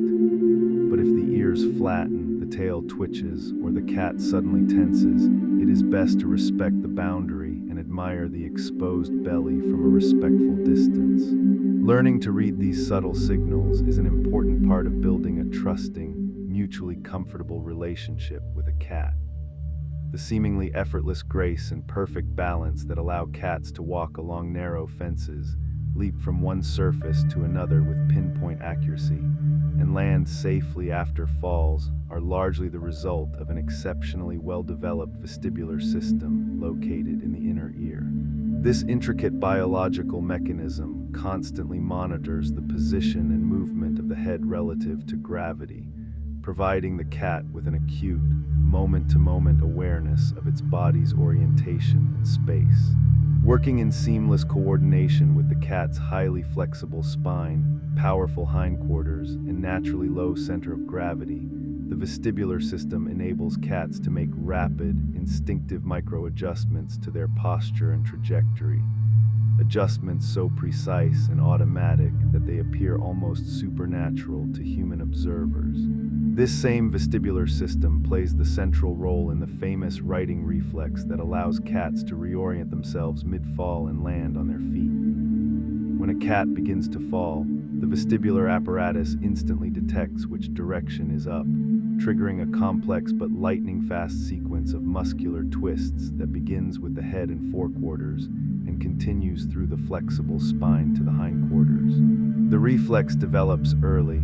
Kittens as young as 3 or 4 weeks begin to show signs of it and becomes remarkably reliable even from relatively short falls.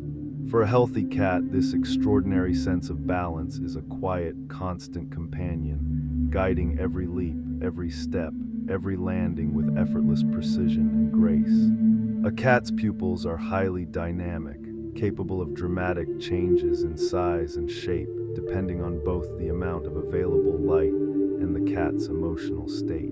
In bright conditions, the pupils contract into narrow vertical slits, protecting the sensitive retina from overwhelming light and allowing the cat to maintain clear vision. In dim light, the pupils expand into large, round circles, gathering as much light as possible to maximize visibility.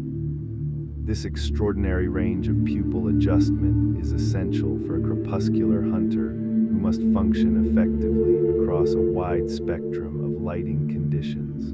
Yet pupil size is not determined solely by light. It also serves as a subtle but important indicator of emotion. When a cat is excited, whether from play, curiosity, fear, or aggression, the pupils often dilate widely, even in relatively bright light, as part of the body's adrenaline response preparing for action. Conversely, a relaxed and content cat may have narrower pupils, even in lower light. Learning to read pupil size in combination with other body language signals, ear position, tail movement, whisker placement, and overall posture provides valuable insight into what a cat is feeling at any given moment. Wide, dilated pupils can indicate excitement, fear, or arousal. Narrow pupils can signal calm relaxation, or, when combined with flattened ears and a lashing tail, focused aggression. In the language of cats, the eyes truly are windows to the soul, constantly shifting to reflect both the external world and the internal emotional landscape.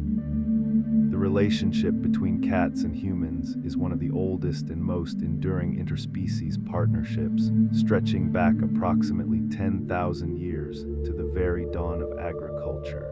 As early human societies began to settle in permanent locations, cultivate crops, and store surplus grain, the grain stores inevitably attracted rodents. Wild cats, naturally drawn to areas of abundant prey, began to frequent these early human settlements. Over time, humans recognized the immense value of having cats nearby to control rodent populations, while the cats benefited from a reliable food source and the protection that proximity to human dwellings offered. This was not domestication in the traditional, human-directed sense. There was no selective breeding for specific traits, no forced captivity. Instead, it was a gradual, mutual process.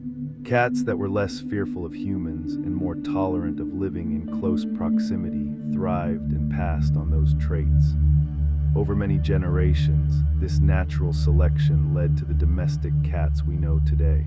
Interestingly, cats remain less fully domesticated than dogs. They have retained much of their independence, many of their wild instincts, and the ability to survive perfectly well without human care. This partial domestication is part of what makes cats so endlessly fascinating. They are our companions by choice, still carrying within them the spirit of the solitary hunters who first approached human campfires so many thousands of years ago. The soothing, familiar sound of a cat purring is produced by the rapid, rhythmic vibration of specialized muscles within the larynx, the cat's voice box. These muscles open and close the space between the vocal cords, the glottis, at a rate of approximately 25 to 50 times per second. As the cat breathes in and out, air passes through this vibrating space, creating the characteristic low, rumbling sound we recognize as purring. What makes purring particularly remarkable is that cats can produce this sound continuously while both inhaling and exhaling, unlike most vocalizations, which require specific patterns of breath.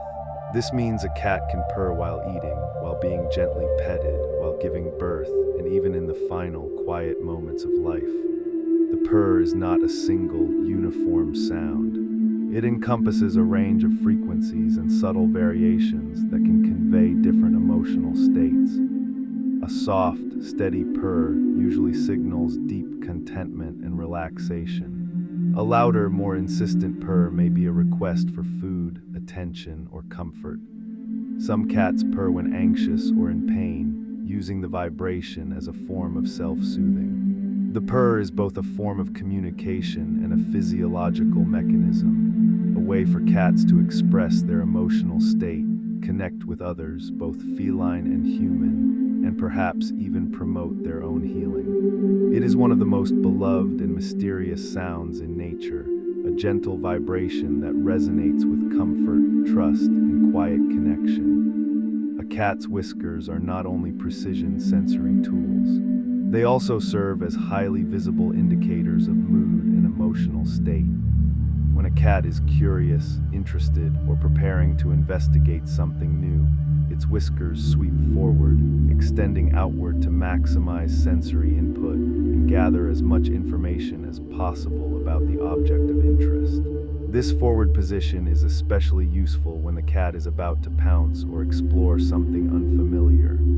When a cat is relaxed and content, the whiskers rest in a neutral position, gently framing the face without tension. But when a cat is frightened, defensive, or feeling threatened, the whiskers flatten tightly against the face, both to protect these delicate sensory organs from potential injury and to make the cat's profile appear smaller and less threatening.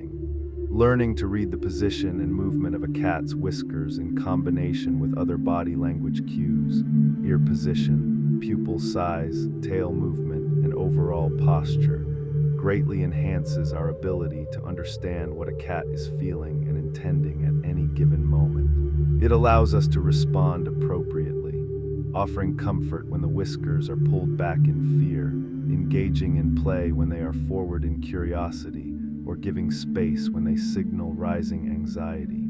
The whiskers are constantly communicating, providing a quiet but continuous commentary on the cat's inner world. While all cats are capable of vocalizing, the degree to which they do so varies enormously from one individual to another, influenced by both breed tendencies and unique personality.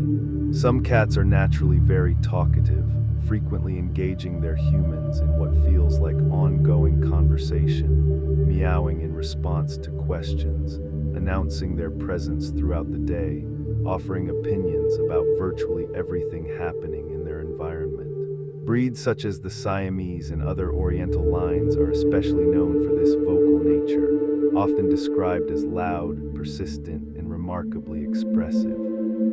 On the quieter end of the spectrum, breeds such as the British Shorthair, Russian Blue, or certain lines of Persian tend to be more reserved, vocalizing primarily when they have a specific need or feel strongly about something. Yet even within the same breed, individual temperament makes an enormous difference.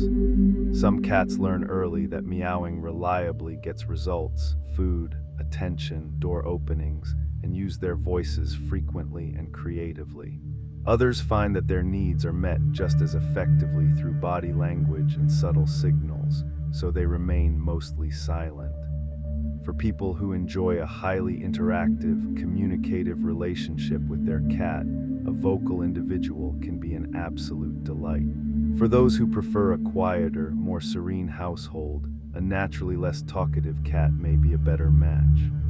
Recognizing and appreciating your cat's unique communication style, whether it is constantly chatty or beautifully silent, is an important part of respecting and celebrating the individuality that makes each cat so special.